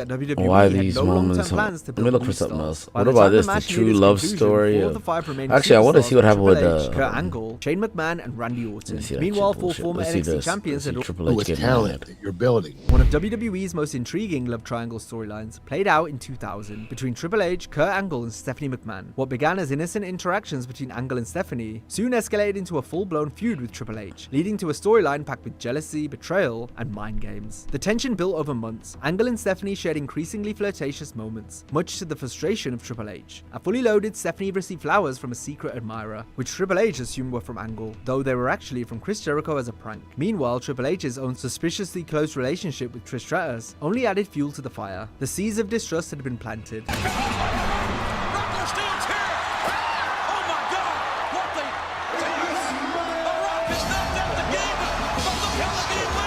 By the August 4th episode of SmackDown, Stephanie seemed to have more in common with Angle than her own husband. The drama escalated when Stephanie begged Angle not to compete against Triple H for the #1 contender spot. Angle, misinterpreting her words, assumed she was unhappy with how Triple H was treating her. Hunter, you're a bitter and jealous man, and it pains me to see Stephanie, my friend, saddled with a loser like you. That Triple H, you always made a lousy WWF champion. But after last night, you make even a lousier husband. As tensions boiled over, Mick Foley resolved the conflict by making it a triple threat match between The Rock, Triple H, and Angle at SummerSlam 2000. The match would feature one of the most infamous botches in WWE history. Angle suffered a legitimate concussion after a failed pedigree through the announce table, forcing him out of the match for a portion of time. The storyline was supposed to lead to Stephanie betraying Triple H and aligning with Angle. Seems to me like there's a little electricity between Stephanie and Kurt and I are just friends. Where is it written that a guy and a girl can't be just friends? However, in a backstage meeting, Triple H reportedly vetoed the idea, stating that it wasn't believable that Stephanie would ever leave him for Angle. Instead of a dramatic payoff, the storyline was abruptly altered, and Stephanie remained with Triple H, reducing what could have been a major shift in WWE's power dynamics to a forgettable conclusion. Kurt Angle later confirmed that the original plan had indeed been to steal Stephanie away, and he expressed disappointment. That's the perks of being one of the writers, right? He's like, nah, fuck that. He's like, we ain't having nothing. You ain't taking my bitch on camera. And that it never happened. But it did just kind of, fall apart. There was no ending to it. I think what happened is after that certain kiss, I think, there might have been a couple people uncomfortable about it and decide not to continue on the storyline. WWE fans were left That's kind of weird, man. Could have been. I know people chalk everything up to acting, but if that's your wife, that's fucking weird, man. I don't give a damn what it is.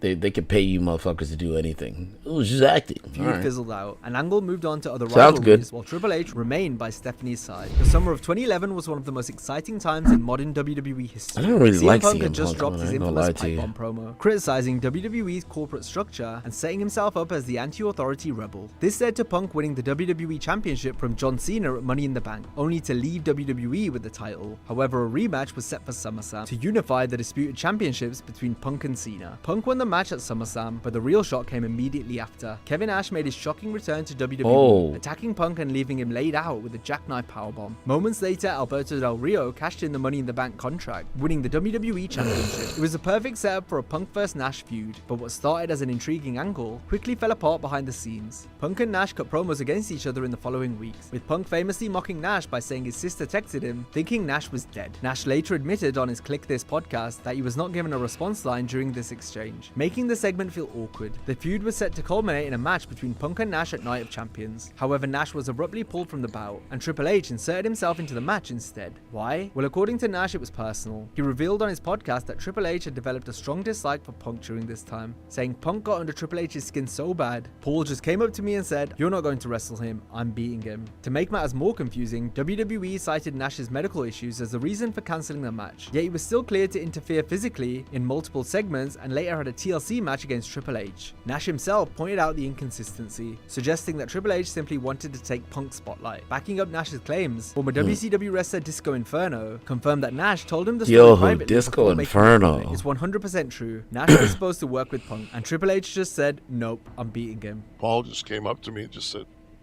I'm gonna beat him. You're not gonna wrestle him, I'm beating him. I was like, Instead of Punk getting his revenge on Nash, the storyline was derailed. Punk lost to Triple H at Night of Champions, and Nash instead began feuding with Triple H, leading to a TLC match that nobody had originally asked for. What should have been a major storyline between a rebellious CM Punk and the returning Kevin Nash turned into another example of WWE's backstage politics, overshadowing creative storytelling. Punk never got his closure with Nash, and instead Triple H walked away victorious. Another case of an intriguing angle that was completely abandoned. Which of these unfinished storylines do you wish had played out? Let me know in the comments. But if you enjoyed this video, be sure to check out the video on WWE. See if I can find some other. Let me see. Oh, hold on. Oh, shit, let me save this one too, real quick. Venus. So, while Matt was at home, not only intensely rehabbing his knee, to the intervention of a third. Let's watch another one. Hold on. Why is it an axe in trouble? 10 reasons why Becky Lynch sucks. Bruh, I like Becky Lynch. The man? I haven't watched it forever, but hold on.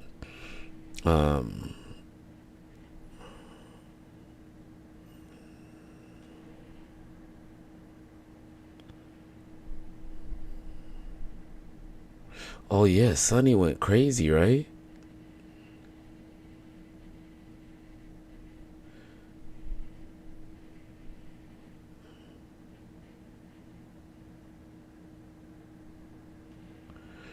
Oh.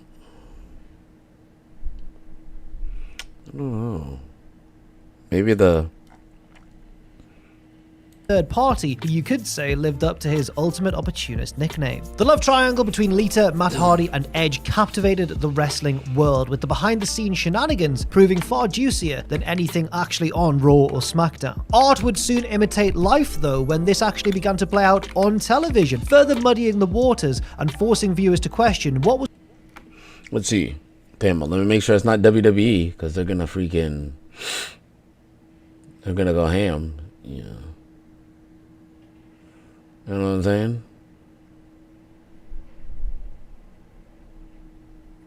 Oh, hell no. I ain't watching that. Nope.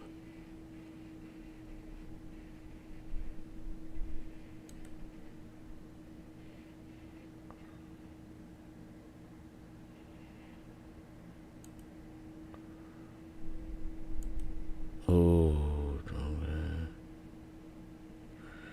I'm good. Hold on. Yep, so you gotta make sure it's not that, because ooh, ECW is OD.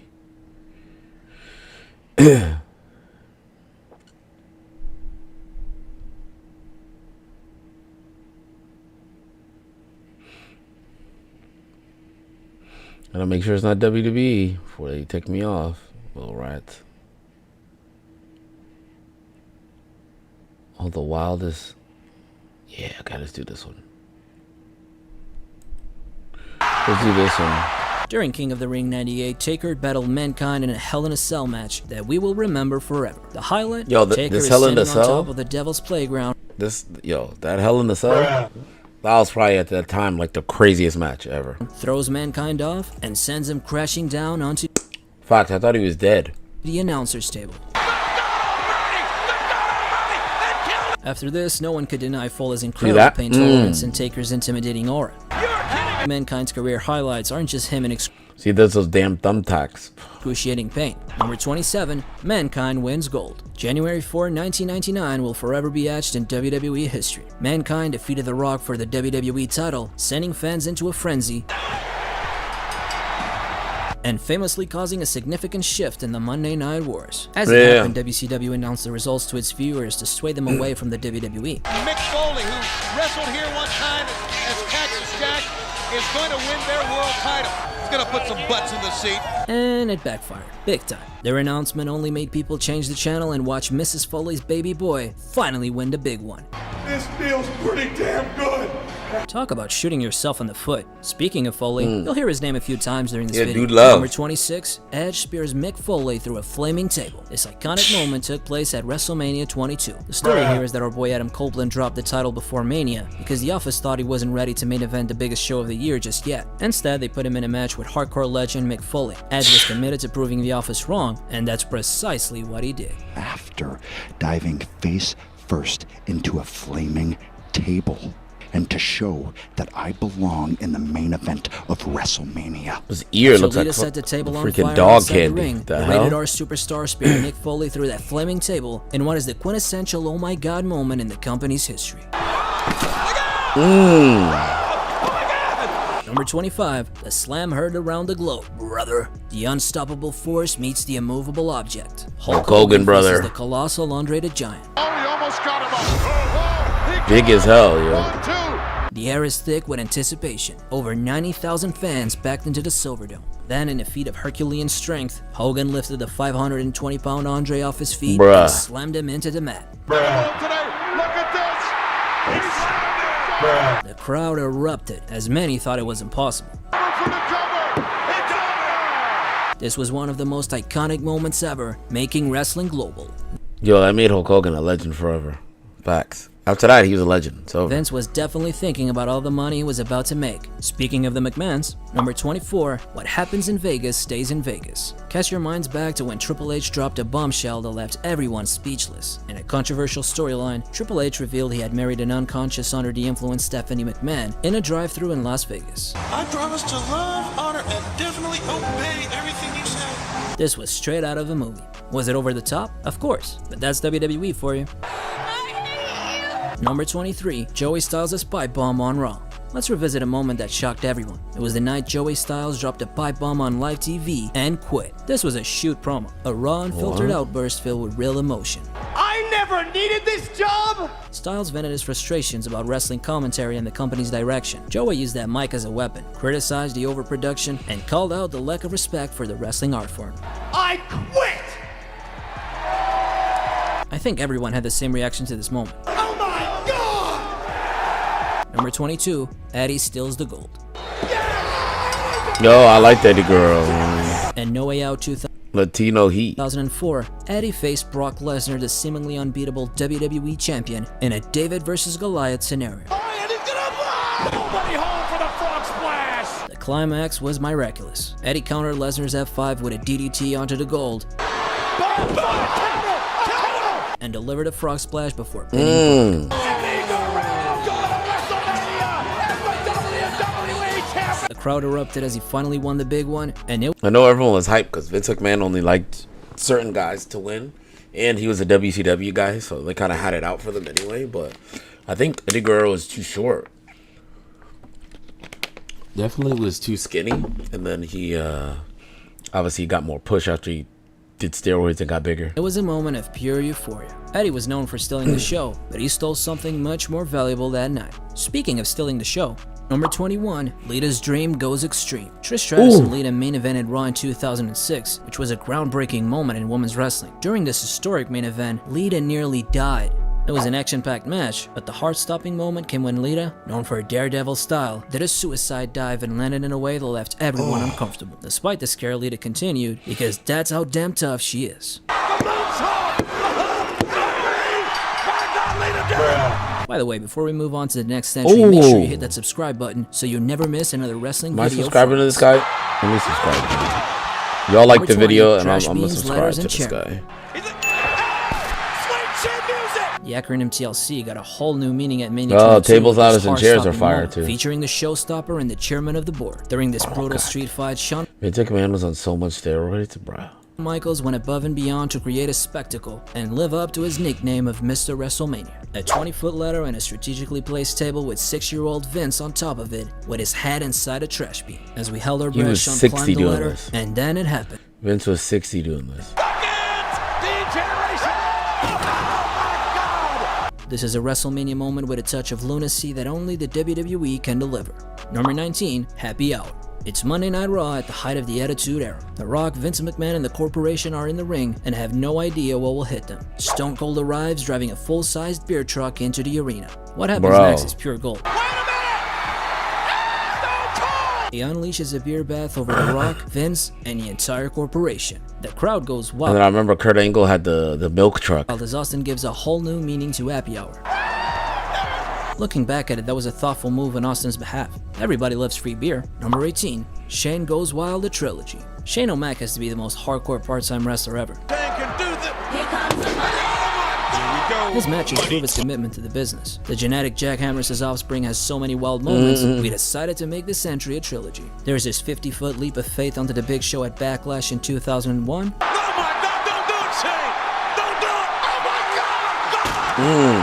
The WrestleMania 32 moment where Shane took on The Undertaker inside Hell in a Cell, climbed the structure and decided to leap off it. Shane, don't do this! No! Shane!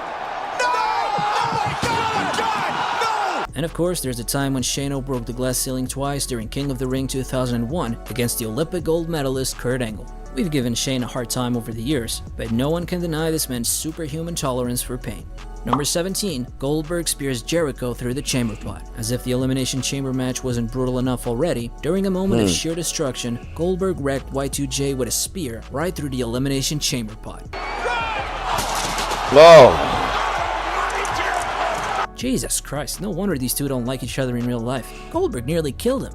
Number 16, the Boogeyman skincare routine. Remember the Boogeyman? He took part in one of the wildest segments ever. Although you can't tell because of his face paint, the Boogeyman was big on skincare routines and a part-time dermatologist. If you're easily nauseated, I suggest you grab a bag. During an episode of SmackDown in 2006, the Boogeyman was in the ring with Jillian Hall, who had a noticeable mole on her face. And this man ate the mole off Jillian's face, grossing out everyone present, JBL included. Number 15, cement-filled Corvette. Remember when Austin decided to give Vince's Corvette a concrete makeover? Oh, it was a sight to behold. It doesn't look like he's gonna run over it. Wait a minute! Without hesitation, Austin fills Vince's luxury car with cement through the windows. It was hilarious watching Vince's prized possession turn into a concrete block. Somebody call the cops! Number 14, Triple H pedigrees Cactus Jack onto thumbtacks. During the 2000 Royal Rumble, we witnessed one of the most hardcore moments in WWE history. Triple H and Cactus Jack in a match that redefined toughness. Climax, Triple H delivers a bone-crushing pedigree to Cactus Jack. The brutal pedigree on a pile of thumbtacks was shocking, even by Foley's standards. Number 13, Edge spears Jeff Hardy from the ladder. WrestleMania 17 was the stage for one of the most breathtaking moments ever. There were a few hot spots in a tag team ladder match, but none greater than this. As Jeff dangles in midair and holds on to the titles for dear life, Edge leaps off the 15-foot ladder. Oh my God! It was like watching a human missile. Some moments will be replayed in highlight reels for years to come. Number 12, Brock Lesnar introduces Roman to farmer lifestyle. SummerSlam 2022 was an event that delivered more than anyone expected. In a shocking turn of events, the Beast Incarnate decided to give Roman a taste of the farm life. As the main event reached its climax, Lesnar with an evil look in his eye disappeared backstage. Lo and behold, he didn't come back with a chair or a sledgehammer, but with a roaring tractor. Take it out the trash! Lesnar hooked the tractor to the ring and lifted it high into the air. Roman Reigns is standing in the lifted ring questioning his life choices before falling off it. Number 11, Donald Trump's Vince. The stage is WrestleMania 23, a billionaire showdown between none other than was high, and then Jake Roberts took it to a whole new level. He let his infamous snake bite Randy Savage, who was helplessly tied up in the ropes. That's OD. The sight of the snake latching onto Savage's arm was not just shocking, it was a nightmare. It left fans both horrified and captivated. These were the extreme lengths WWE would go to, pushing the envelope in a way only early 90s wrestling could. Speaking of extreme, number 9, Jeff Hardy does a swanton off a 30-foot set. On the January 14, 2008 episode of Raw, Jeff pulled off the unthinkable against Randy Orton. Orton was on the ground and Jeff began to climb the Raw set. Crowd was going wild anticipating his jump, but just as he was about to, he looked up, then looked at the crowd and climbed another 5 to 10 feet. That's a freaking 30-foot set, for Christ's sake. The impact echoed through the arena as he crashed. Number 8. Davon, get grandma. Oh, when they put the old ladies? One of the most outrageous moments in wrestling. They might have put the old lady through the table. History. When Bubba Ray Dudley delivered a powerbomb off the stage to the legendary Mae Young, who was 77 at the time. Mae Young was a trailblazing woman and a pioneer of women's wrestling. So when Bubba Ray set her up for the powerbomb, the crowd was in disbelief. It was a moment of concern and showed WWE's unpredictable 70 and wild cents, nature. crazy. Where Doing that is Anything can OD. happen here in the World Wrestling Federation. Number 7, Edge and Cena table for 2 reservation in Toronto. Remember when Cena went to Edge's hometown of Toronto and made a reservation for a table of 2? At Unforgiven 2006, the Eternal Rivals had a TLC match for the WWE title. There's a ladder inside the ring and 2 tables outside as Cena and Edge are battling on top of the ladder. Then Cena hoisted Edge onto his shoulders and sent him plummeting through the tables. Oh. With an earth-shattering FU. Edge's new tagline after the match became rated R for really needing a chiropractor.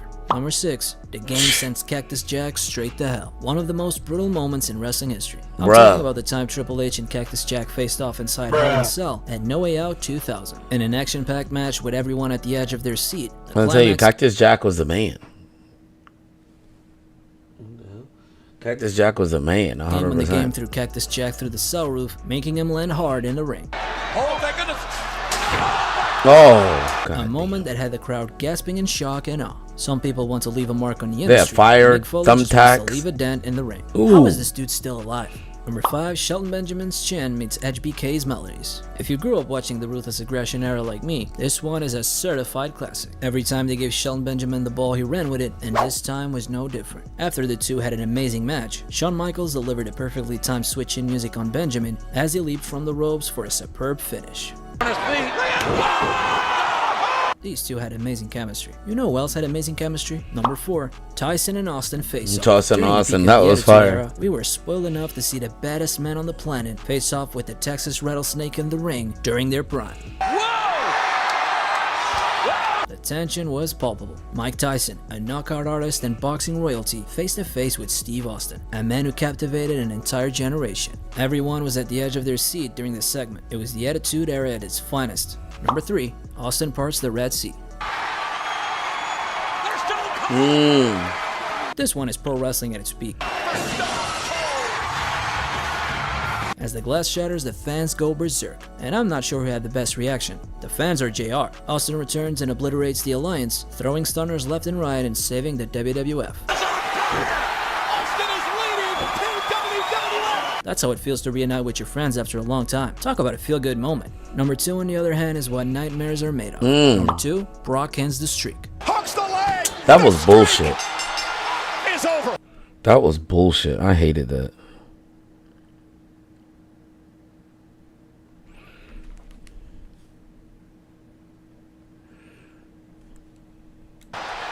It was at WrestleMania 30 that Brock Lesnar shocked the world and ended The Undertaker's legendary streak of 21-0. The silence that followed in the Superdome was a testament to the magnitude of this moment. Same dude, same.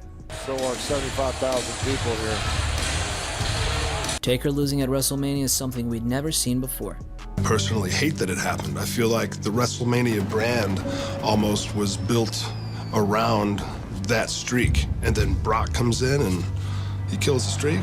Just like number 1, Lesnar and Big Show break the ring. Look, if you haven't seen this one, you've been living with SpongeBob under the sea for the past 20 years. For the first time in the WWE, the ring collapsed under the weight of Brock Lesnar superplexing the Big Show. A stunning visual that left all of us in disbelief. Man, that was wild. But you know what's even more wild? Ruining your entire professional career because of one moment. Check out this video about WWE wrestlers who ruined their careers with one single mistake. See you soon. Let me see something. Let's see the maybe the ECW. Scott Steiner was wild.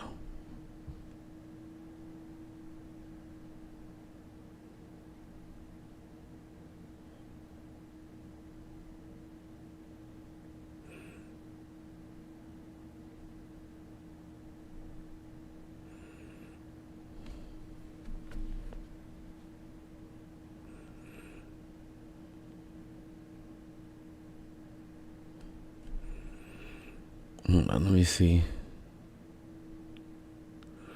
Hold on, let me see. Hold on. Top funniest wrestlers. Oh, man, even doing the secrets? I'm not. He's snitching. Hold on. Best moments of the Attitude Era?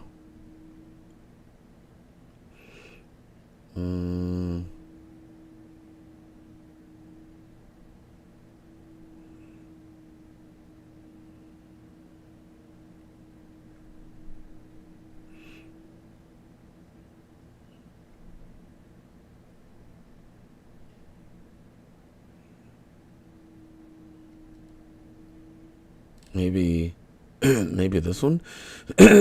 Destructive. Maybe this one. I don't know.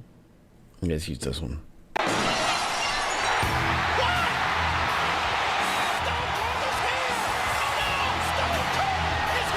The Attitude Era of World Wrestling Entertainment was a time This was the best. sports entertainment embraced a Attitude Era was the best one. That's when WWE was literally, I think, taking viewers away from Monday Night Football. grittier, more contentious approach that encouraged more violence, obscenity, and sensuality. While WWF was in the thick of its illustrious Attitude Era from 1996 to 2002, there was never a greater time to be a pro wrestling fan.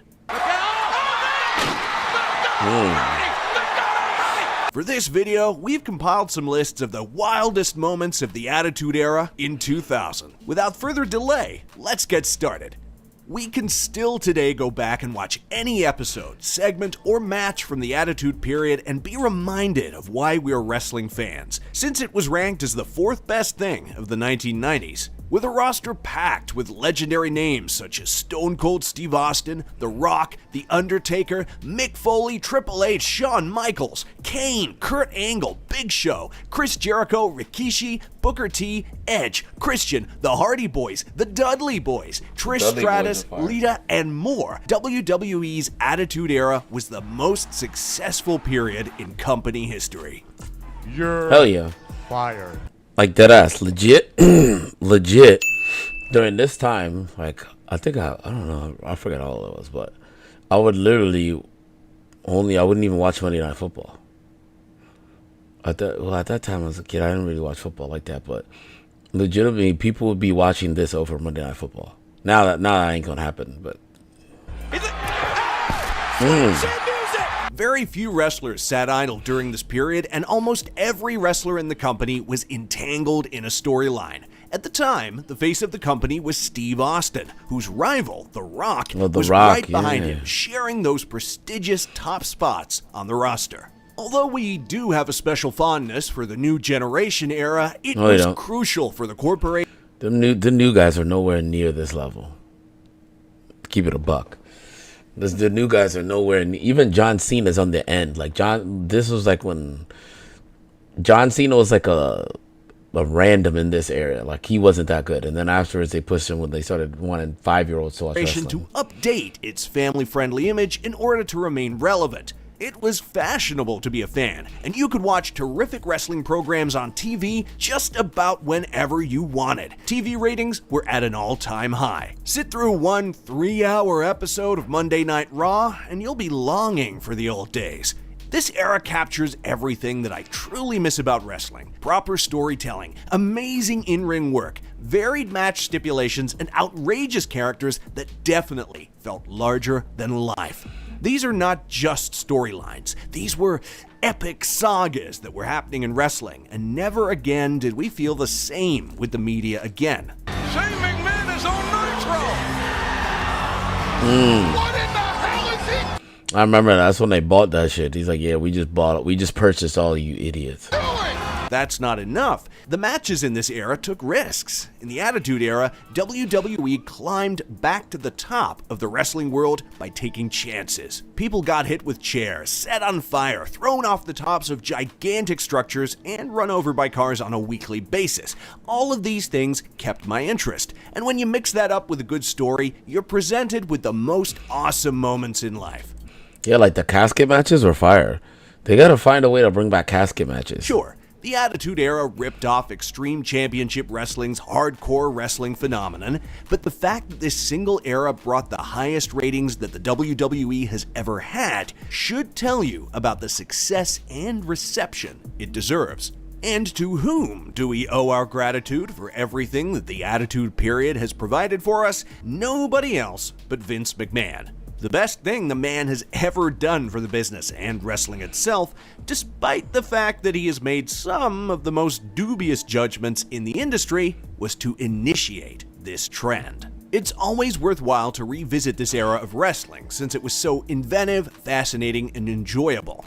Fans of wrestling are still hoping for this age to return, but since WWE returned to the PG era, they are no longer interested in presenting compelling storylines and are instead overly focused on worthless in-ring work. As a result of seeing wrestling getting worse and worse, it makes going back to the Attitude Era a lot better than we remembered. And these are the 10 wrestlers that are responsible for making the Attitude Era so great. If you wanted to get a whiff of the essence of wrestling at this time, to feel its electricity, there exists a match that exemplifies everything that was the Attitude Era. The names Grandmaster Sexay and Scotty 2 Hotty don't particularly scream superstar when you hear them, do they? But back during the Attitude Era, and especially in 2000, the team of Too Cool were huge superstars. Fans were fervently supporting everyone at the time. But these performers were drawing the biggest crowds outside of Stone Cold Steve Austin and The Rock. WWE wasn't yet utilizing the term cruiserweight. The villainous duo of Too Sexy Brian Christopher and Too Hot Scott Taylor was formed in 1998, but it wasn't until June 1999 that they started to become well known. A storyline involving nepotism between Christopher and Jerry the King Lawler had been hinted at by WWE prior to their tag team match, it should be noted. And Flanagan's head just bounced off the floor like a basketball. In typical outrageous form, Too Cool started dancing their way to the ring and, in the process, danced their way into the hearts of the WWE fans. What was it that actually gave their popularity a boost? Becoming friends with Rikishi Fatu, in an odd way. The Head Shrinkers and the Sultan were two gimmicks that Rikishi had used in the WWE, but Rikishi seemed to have the most appeal. Whether or not that is because he rubbed his behind in superstars' faces or not, one can only speculate. But the mean, tough Samoan who could dance was a wildly good fit for Too Cool, and they created magic together. All through 2000, the trio would dance together after their matches, and they'd convince Rikishi to do so with the yellow shades that, for some reason, transformed him. At the 2000 Royal Rumble, the three men had a moment where they were the only three in the match, and they decided to do their patented dance, much to the delight of Madison Square Garden. Get a shot of this! Look at these people! Yeah, I used to Of like course, when Too Cool would do Rikishi this. then threw both Christopher and Taylor out. Too Cool defeated Edge and Christian to capture the tag team titles, and although Scotty would win belts with Rikishi in 2004, this would be Christopher and Scotty's only reign as a duo. Rikishi, father of the Usos, left the group in late 2000 after it was revealed that he had inexplicably run down Stone Cold Steve Austin a year earlier. If you've made it this far and have enjoyed today's video, make sure to hit the like button and subscribe to the channel to be entered into our monthly shout-out giveaway. Once you do it, comment "I subbed" down below. Without further ado, let's get to the most exciting moment. In March 2001, Scotty was written off TV with a broken ankle from Kurt Angle, but in reality, he had serious neck issues that would plague the rest of his career, and he needed surgery. Later that Scotty same 2 Hotty year, was good, though. Sexay was released from WWE after he was arrested for attempting to cross the Canada-United States border with illegal drugs in his possession. This was the beginning of issues that would hurt Christopher. That was pretty much it for Too Cool in the Attitude Era. Scotty would return to the company following neck surgery and eventually team up with Rikishi on SmackDown following the brand split. As mentioned earlier, they'd win the tag belts once. What do they currently do? Brian Christopher sadly took his own life in July 2018. After being stopped for drunk driving and then attempting to avoid capture, he hanged himself in his cell. Despite being only 46 years old, it is long thought that he had fought alcohol and drug addictions. Taylor reflected on his passing by saying, "Brian and I were different individuals outside of the ring. We didn't go on any trips together, share a room, or actually hang out. But each time we passed that curtain, our combined power worked. Magic, which cannot be replaced. We were just too cool. BC, you will be missed." We were just very different people, and we went our set. We didn't speak for 5 years. You know, it was sad, and I knew towards the end it was getting worse and worse. And Taylor is a coach for WWE at the Performance Center and is credited with helping to shape many of the stars we know and love today. He came up with her finisher, the woman's right, according to Lacey Evans, who spoke with TalkSport. Rikishi is enjoying retirement and is a WWE Hall of Famer. He occasionally makes appearances on the independent circuit and supports the younger generation of Samoans coming into the business, like Jacob and Sefa Fatu. Be sure to watch the worst botches and mistakes in WrestleManias, and we will see you in the next video.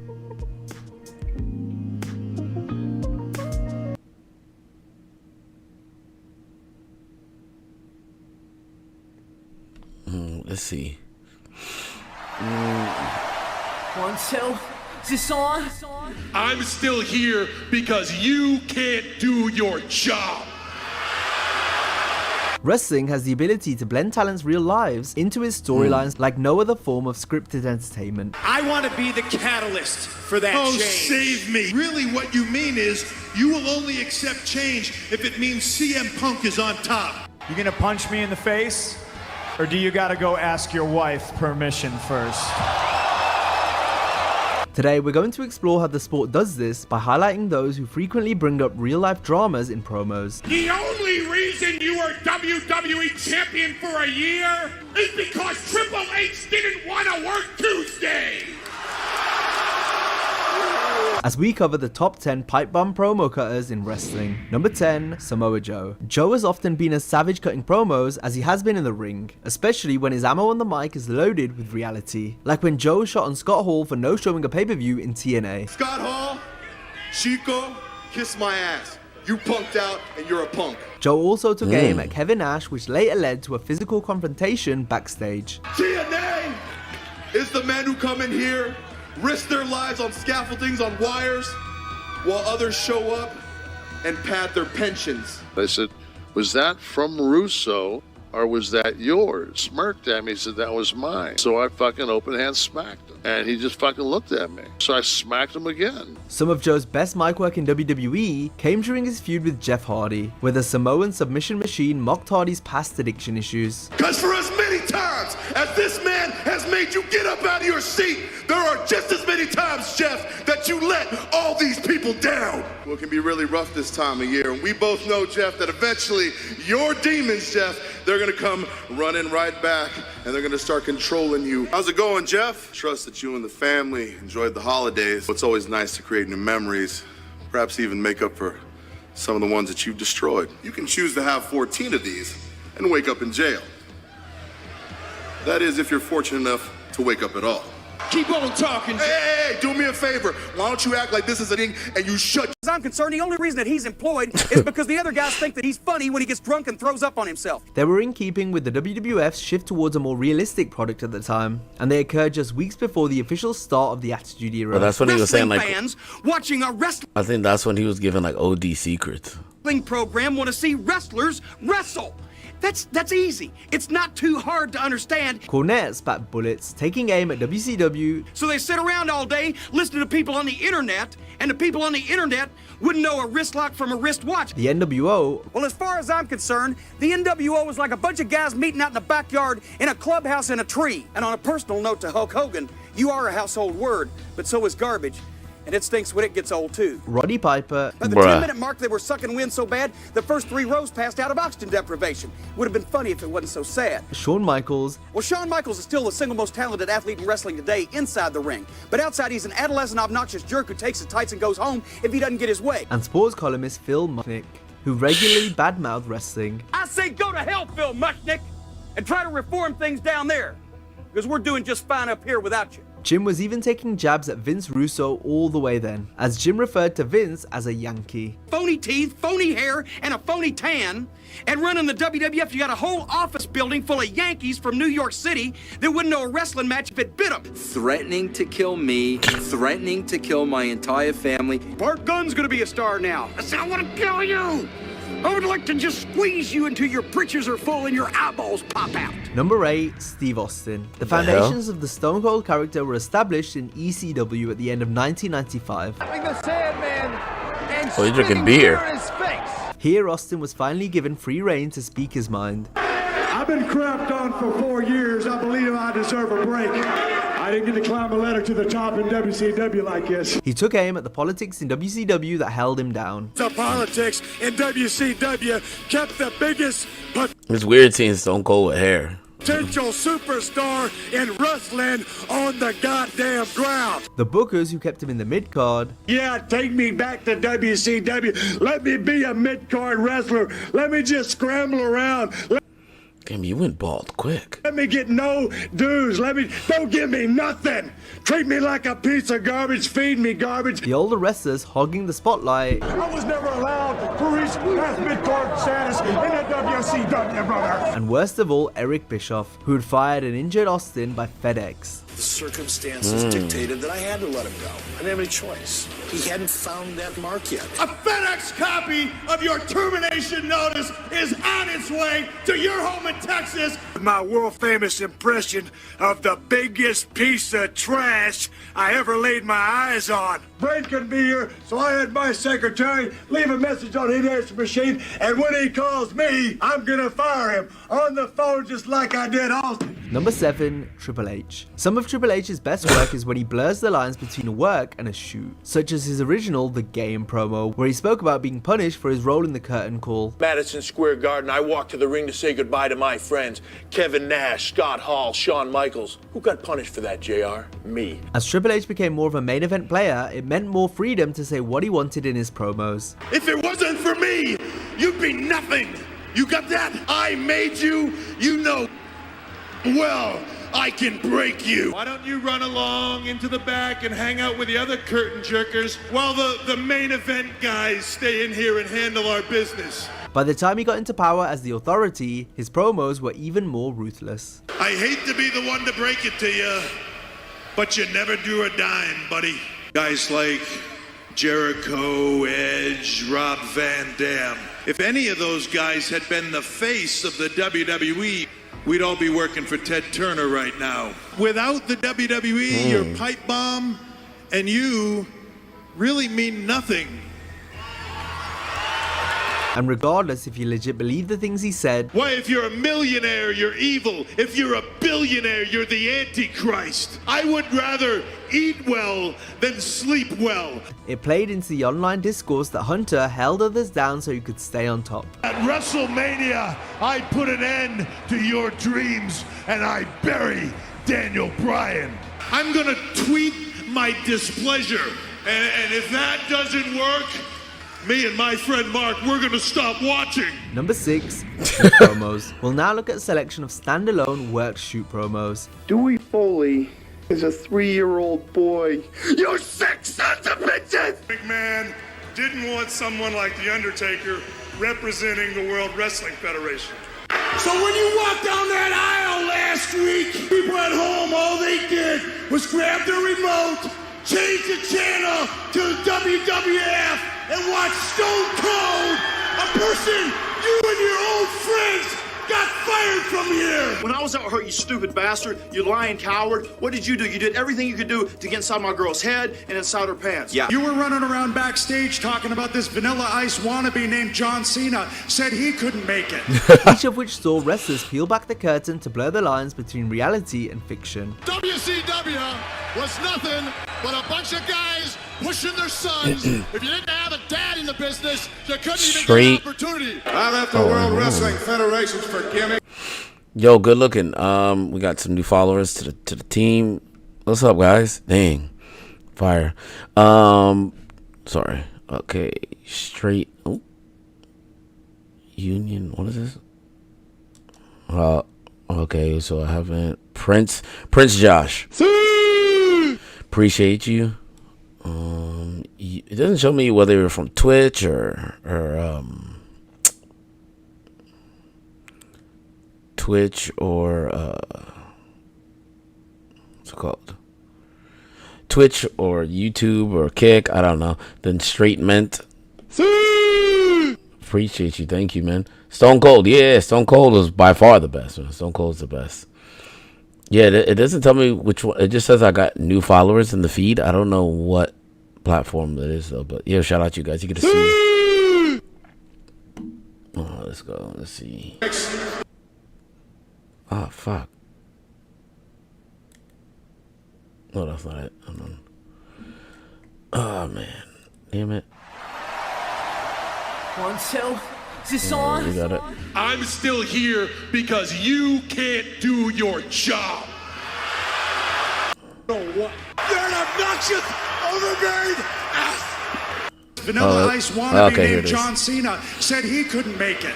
Each of which saw wrestlers peel back the curtain to blur the lines between reality and fiction. WCW was nothing but a bunch of guys pushing their sons. If you didn't have a dad in the business, you couldn't even get an opportunity. I left the World Wrestling Federation for gimmicks like this. My new name is Seven, by the way, so they've dressed me up like Uncle Fester. And they can all kiss my ass. I'm told to deliberately ignore the moves and the holds during the matches so I can tell stories. Hey, let me tell you who doesn't give a shit about this company. So these guys, they just let people used to get up there and let them just crash out on the company. I think now they ain't allowed to say shit. They have to say exactly what they wrote down. Now that shit's on Netflix, but it's on Netflix. Mad shows on Netflix have crime and like violence. I don't know why they took that violence and the stories out of wrestling. That's why this shit is whack. Damn politician Hulk Hogan. All while bringing up behind-the-scenes drama we'd never normally hear about on television. Vince, you tried to bury me and you tried to kill me off, but you didn't get the job done. Bischoff is each and every one of these motherfucking smart marks. I'm throwing coffee on myself. As far as I'm concerned, Eric Bischoff, you can take this job and shove it up your you-know-what. You're an obnoxious, overbearing ass. Abuse upon. And I'm sick of all of you, my GM.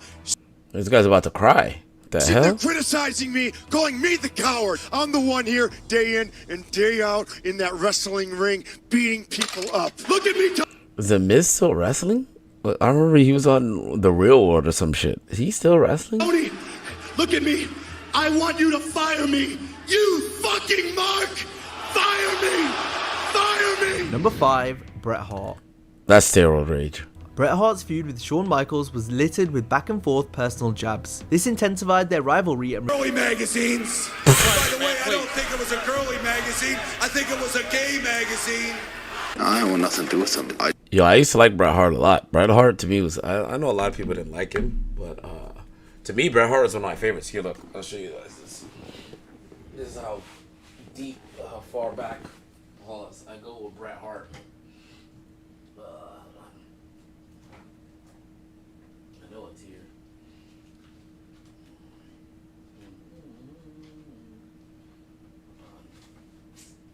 No, I haven't. Oh, I guess I lost it. No, I didn't lose it, but I gotta find it. But I know I have the original. Damn, I have Gundams I ain't even built yet.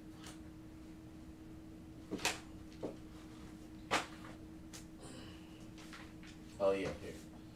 I found it.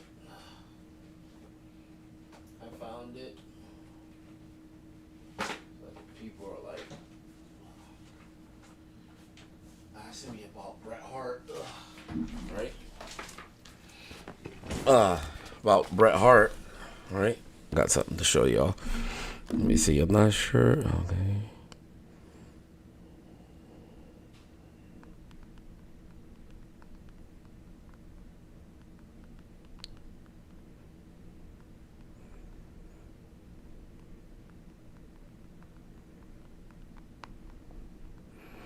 Oh yeah, so okay. So Bret Hart, let me get back to the chat. All right, chat. Bret Hart, right? This is how I'm tapped in with Bret Hart. Right here.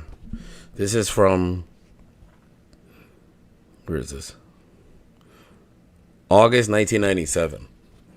All right, this is longer than all you guys' friends before. A lot of some people that are probably seen this is before you were born, maybe. Right? Boom. This is when it was called WWF, right? The heyday, WWF, right here. This is when Bret Hart faced The Undertaker at SummerSlam. Yeah, but this is from August 1997. What were you doing in August 1997?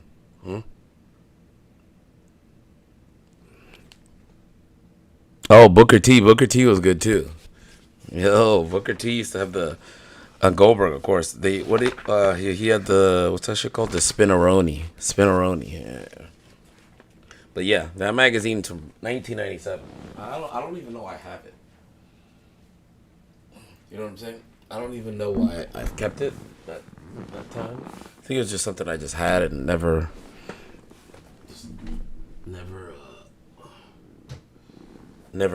gave it up. I don't know why. I have no idea. But yeah, I'm glad I kept that. But Bret Hart, Bret Hart and Shawn Michaels are two. I don't have to run them over with my car when they will fight each other. The Canadian. I thought I used to have a Bret Hart too, but actually, I think I do have the Bret Hart.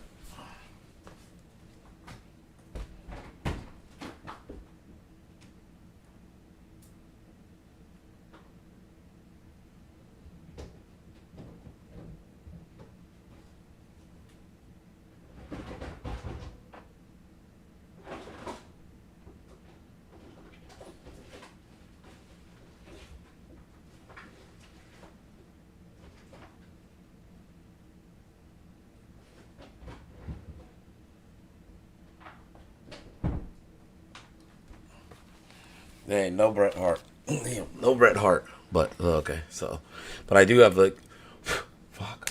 I don't even know why I have this. But look, this is an old Shawn Michaels. Boom. Let me move my camera over a little bit. Crazy, because even when I move it, it still says focus in the same spot. But yeah, boom. I don't know how old this shit is, but it has to be from around the same time. I think it says the year on here. Hold on. Fucking hell.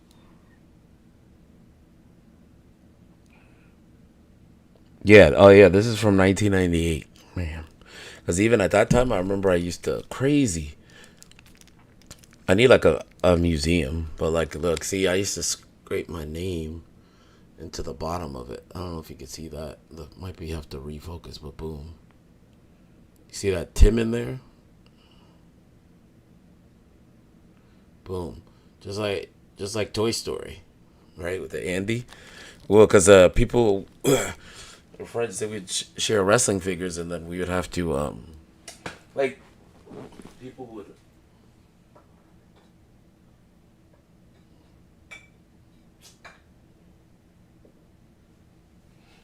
Yeah, like you would lend out wrestling figures, so then you would have to put your name. You put your name on the bottom of them, right? So when your friends will borrow wrestling figures, you try to steal them and shit. Or something, because he bothers me that much. During Bret's return to the WWF in 1996, he talked about his decision to re-sign with the company instead of joining WCW. All I can say is they made me a great offer. Well, I'll be with the WWF forever. Whoa! That I'm not somebody that's greedy for money. I'm a person that's greedy for respect. Bret also mentioned how he made a promise to his sick nephew that the Hitman would return. And that little boy passed away From that very day, I promised myself that I would come back. Canada's a country where we still take care of the sick and the old, where we still have health care. After the passing of his brother Owen, Bret openly spoke about his dilemma in retiring from the ring on his own terms. Maybe it's time for me to move on and try to accomplish something else in another field or do something else. Which is sad when you consider less than half a year later, he would wrestle a match that ultimately led to the Hitman's career ending against his will. Number 4, Shawn Michaels. Shawn Michaels fired back at Bret in some unique ways, including the infamous line that implied Bret was sleeping with Sunny. Even though lately you've had some sunny days, my friend, you still can't get the job done. In a similar vein to how Michaels got upset about being mocked by Bret for appearing in Playgirl. The Sunny comment angered the Hitman and later led to a physical confrontation backstage. How'd you know I was in that girly magazine? You had to flip through the pages just a little bit. Real animosity. Hitman, I seen you on the road, and bro, you ain't no role model. But despite this, the bad blood kept on spewing. You couldn't go 10 minutes in any situation, if you know what I mean. Oh boy. If Bret can make a buck, he'd sell his mother. That's the truth. Bruh. Wow. See, I think that was one of the ones that why they used to hate each other, because they'll say like they're taking it too far. What does it say? Straight mint a. Oh, so it was on Kick. All right, Kick. Then it says I love to explore potential collaboration. Social media. Oh no, hell no. Those people be trying to steal your Discord. Out here or back there, Bret Hart hates my guts. I'm a hell of a lot safer out here than I am back there. He's saying how happy he is to have me out here commentating on his match. You know, all the good stuff Bret always says about me. I think he's just reinforcing that bond, that love that we have. You thought you were burying yourself before. Bringing that idiot out here is even worse. You have convinced me that you are the dumbest son of a bitch I have ever met in my life. If I go down, I'm bringing everybody with me, and I'm going out in a blaze of glory. For you, Bret Hart, your obsession with me, it will ultimately be. But those dudes like really hated each other. Like they had some deep shit going on. But I always liked both of them. I know a lot of people didn't like Bret Hart. He was like what do you say, like the excellence of execution or whatever and all that shit. Like people didn't like Bret Hart, but I always liked Bret Hart. He was pretty fire. But obviously Shawn Michaels. Your destruction. Then Stone Cold. Bret and Shawn buried the hatchet My boy on Dude TV in Love. 2010 after years of Shawn continuing to throw shade at the Hitman on screen. And then I ran his ass down south with the rest of those dinosaurs. Nobody would even care in the United States. And your point would be what? I screwed you once, and I'll screw you again. Bruh. You deserved what happened 12 years ago in Montreal. Easier. But so many of his promos are great because they're not based in fiction. They often cover real life matters and portray how Paul really feels. God knows the network has never put out one freaking commercial or one press release to let you know that we're here. We hate this stinking network. Hey, network, I dare you to throw me off the air. Because we all kind of know how ugly his daughters are and they kind of look just like the old man. And they probably talk like this. I'm just kidding. You understand me or not? I'm just kidding. Oh. The seesaws in Louisville, Jerry. Huh?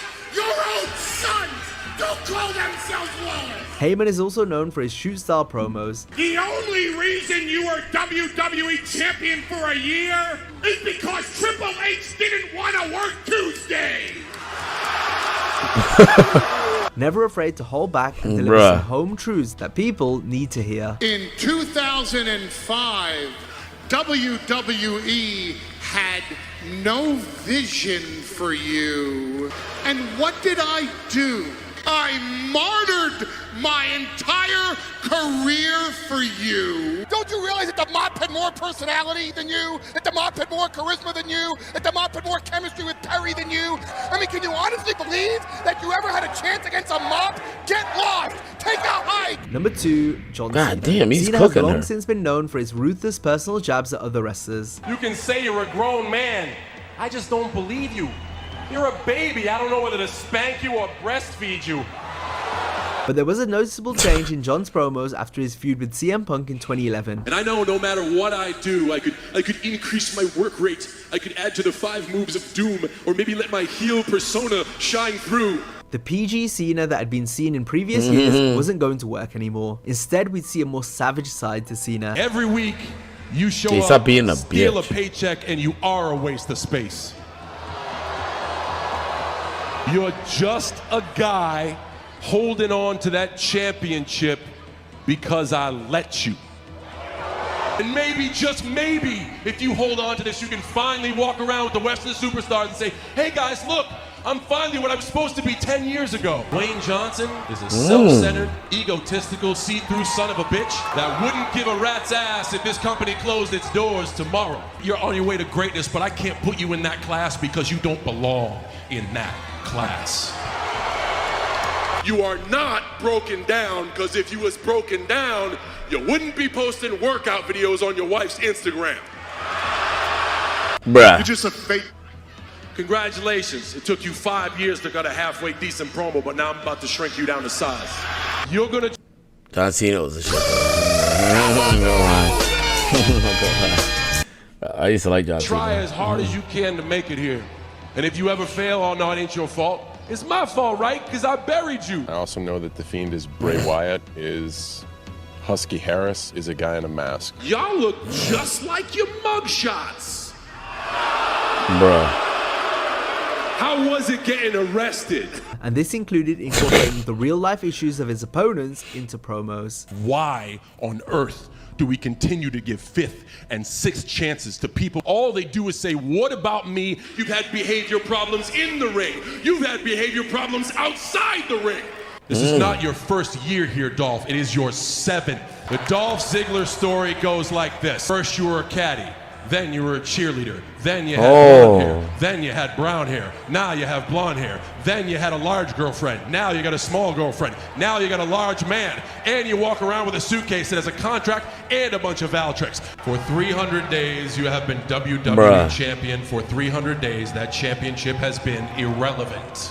You ain't stepped up. You fell off. All you've been showing the WWE Universe is that you got no balls. Brah. You've rested on your laurels. You're a little bit comfortable. And you need to find the edge again. You know what? Stone Cold was right when he called you out on his podcast. 2 bona fide WWE superstars, Seth Rollins, Roman Reigns. One guy still trying to figure it out, Dean Ambrose. You're a dude named Mike who shortened his last name on The Real World, tried to bootleg The Rock's electricity to get put on the WWE. When you got here, you straight up stole Chris Jericho's personality. You stole Ric Flair's figure 4 leg lock.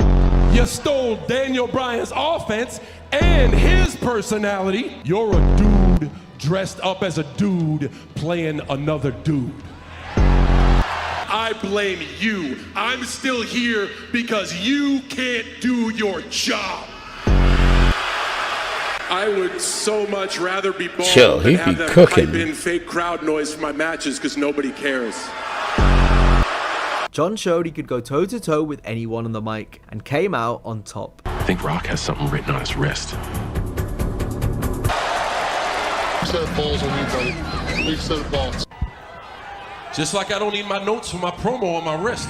Number 1, CM Punk. Punk's promos in WWE really began to hit their stride during his feud with Jeff Hardy in 2009. Here, Punk leaned into more of a straight-edge persona, while at the same time scolding Jeff for his struggles with substance abuse. I know. Right? CM Punk looks cooked. You know a thing or What the hell is pee on his... two about prescription medication. What I don't think you realize is that you have to go to a doctor to legally obtain some. I'm gonna do what you should have done a long time ago. I'm gonna just say no. We all remember how Punk set the wrestling world alight with the original Pipe Bomb promo. But the fact that Dwayne is in the main event of WrestleMania next year and I'm not makes me sick. And in the months following, where Punk continued to shoot straight, still basing the content of his promos in reality. I love the place I work. I just hate the people in charge. Things like this company inside and outside the ring are filled with a parade of shameless ass kissers. Did you tell Chris Masters Somebody who over the past year has worked his ass off to get better. Did you fire him face to face, or did you call him up and say, hey kid, it's a budget thing. Best of luck in your future endeavors. You went from somebody who just sucked to somebody who just sucked up. I have had friends work for this company. Why does CM Punk have a freaking Pepsi logo tattoo? Unceremoniously fired. They deserved it. They deserved it? They deserved it. Why? Because you don't know what makes a superstar in 2011? The guy that said the legendary Eddie Guerrero was a vanilla midget. What do you know about main event talent? You gonna punch me in the face? Or do you gotta go ask your wife permission first? You know who gave up on their dream? You did. When you moved to California to become a bodybuilder and you became a sports entertainer because you couldn't hack it. All right? Certainly we've got similarities. We don't smoke, we don't drink, we don't do drugs, but you know something? You don't wear the pants in the family, but you do wear her panties, don't you? I would, but I know where that hand's been. After joining AEW in 2021, Punk reflected on his horrific end to life in WWE. And I was never gonna get healthy physically, mentally, spiritually, or emotionally, staying in the same place that got me sick in the first place. While also throwing jabs at the company. Go ahead, leave, main event night 4 of a buy one, get one free extravaganza, and then get released. But no matter the company, Punk is never far from controversy. In AEW, personal issues backstage began to unravel on television. The CM Punk who loses his fake smile the second he doesn't get what he wants. Nobody wants you here. They never wanted you here. That whole locker room's afraid to say it. Not me. So get out. You talk a big game about workers' rights, yeah? Well, you've shown the exact opposite since you've gotten here. CM Punk. Fragile ego, fragile body, weak mind, weak spirit. The CM Punk who blames all of his failures on everyone else but himself. That's because I am the one. I'm not a big CM Punk fan. I know people like this guy. I don't know. I never thought he was like anything crazy. Untrue, genuine article in a business full of counterfeit bucks. Which ultimately led to Punk having to leave the promotion again, this time twice. I'm hurt and I'm old and I'm fucking tired and I work with fucking children. I respect the situation. A sensational return to WWE meant mending fences. It's a little bit corny and it's a little bit cheesy and it's not going to sound like CM Punk, but I've changed. So if you're here now, if you're watching at home and you are disappointed that CM Punk walked out, I understand, and hell, ladies and gentlemen, I apologize. But after everything that had gone down prior, not everyone was going to welcome Punk back. We're going on just over a month now and you're still here. I got a new soundboard for you, sound for you, Way Wonk. to take advantage of potential real-life concerns. Yeah, Wonky's in here. We'll drop this for you.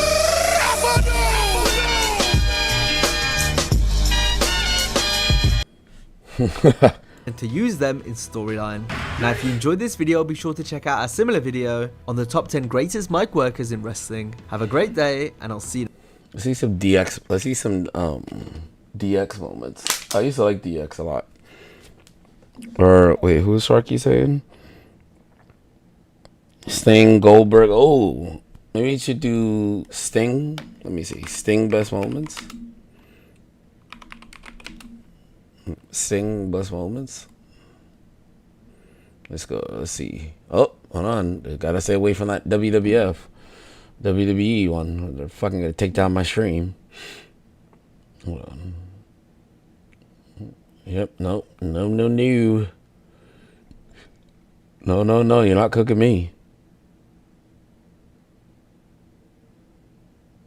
You did? Yeah. It's 11:53. No, because earlier I wasn't looking at the chat, so it looked like there's a large degree. You did? Oh, 10,000 hours. Yeah, probably. That's what they say, right? That's what they say. That's what they say, man. Ugh, to perfect the craft. You know, every day we try to get better. All right, let's watch when Sting comes back. Sting versus Hulk Hogan Road to Starrcade. Let's see. The ring. ring, and now we hear something in the distance. What is that noise? I don't know. You can just tell the flashes in the ring. I don't like it. Can't hear me. What can they see? I don't know. I see bodies. I see bodies. You can't hear me. Why? Hold on. What?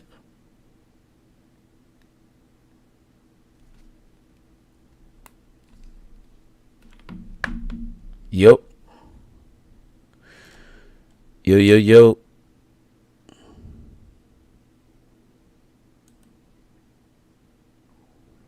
You can't hear anything?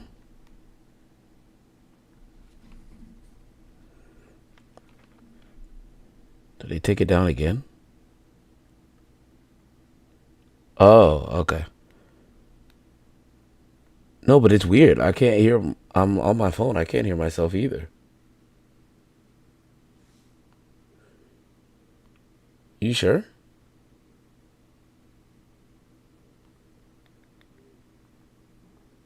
Hold on. Oh, okay. Okay, we're good.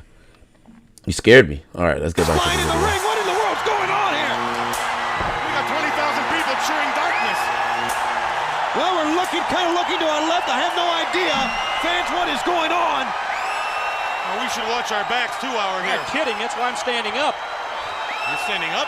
For the second, For the second time in this program, all fans are standing. Not only you two guys, everyone is standing as the lights went out. The hell is this? I don't remember this. Savage is down. Hey, look what he's got on. That's a Sting mask on the Macho Man. And Hugh Morris didn't put it on him. He didn't knock him down. When the lights were out, Savage's lights went out. Something went on. Hugh Morris was down as well. Savage is down. Both men are down. And apparently... I think we have a visitor in Buffalo. I believe we do too. Both men are out, as well as the referee. Fans, don't you dare. That Hollywood Hogan shirt, the Hollywood Rules. Maybe now since everyone has to pretend like they hate Hulk Hogan, like that would be a sick T-shirt to get. Bro, I swear, if I was white, I would be Hulk Hogan for Halloween. That'd be a fire one, or Stone Cold. But I refuse to be Ahmed Johnson. But yeah, I could be not even Booker T. Maybe Harlem Heat Booker T. But yeah, bro, if I was white, I'd be Hulk Hogan, 100%. Wild at the time though, because that's when Hulk Hogan them were running wild. Oh, Jim Duggan, oh Hacksaw, because he used to walk around that big ass piece of the big ass wood. Get in the ring! You see, get in the ring! Wait, there's one where Sting... And he comes down with a bat? Comes down with a bat? Bruh. Yo, Hulk Hogan's... Oh, you want to see Perk Angle? I got you. But, yo, Hulk Hogan's beard here is crazy. Bruh. Damn, that got me again. YouTube's whack with that. Let me see Twitch. Fuck.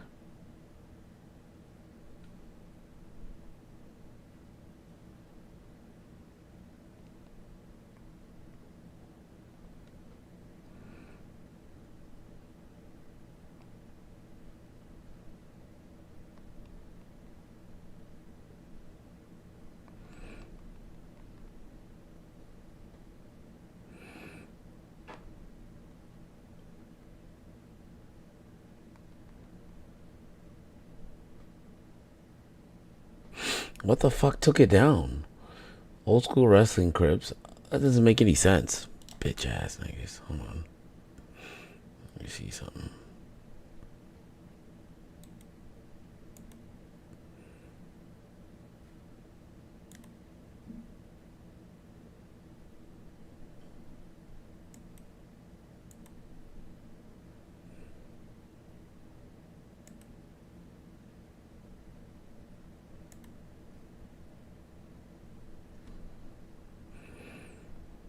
Well, let me see. Still says live.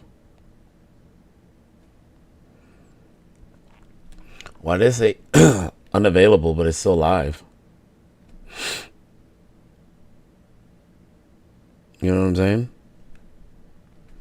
I see Twitch. It's damn YouTube, man. It's freaking annoying.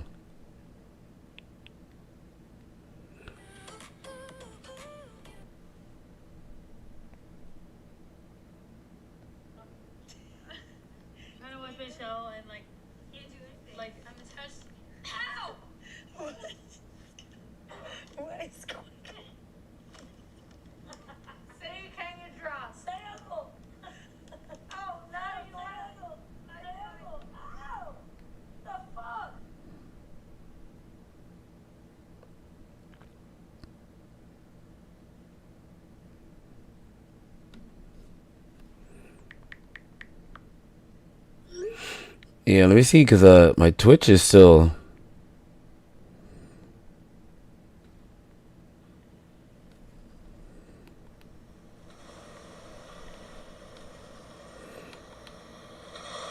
See, Twitch is still letting me go, though. See, Twitch is still letting me go, though. See, Twitch is still letting me go, though. See, Twitch is still letting me go. Yeah, I'm gonna hop off. Damn it. Yeah, I'm gonna hop off. Just when we were going good, man. You know? Fuck. Just when we were going good, man. Ring, but rarely do you get to see the drama that goes on backstage. Yeah, I know. I don't know what the f to say. I didn't say nothing to the goddamn kid. I understand that. Well, no, you don't, because I'm making a videotape to some kid. In this video, you'll see some rare backstage arguments caught on camera, a few of which even led to real fights. Hey, you piece of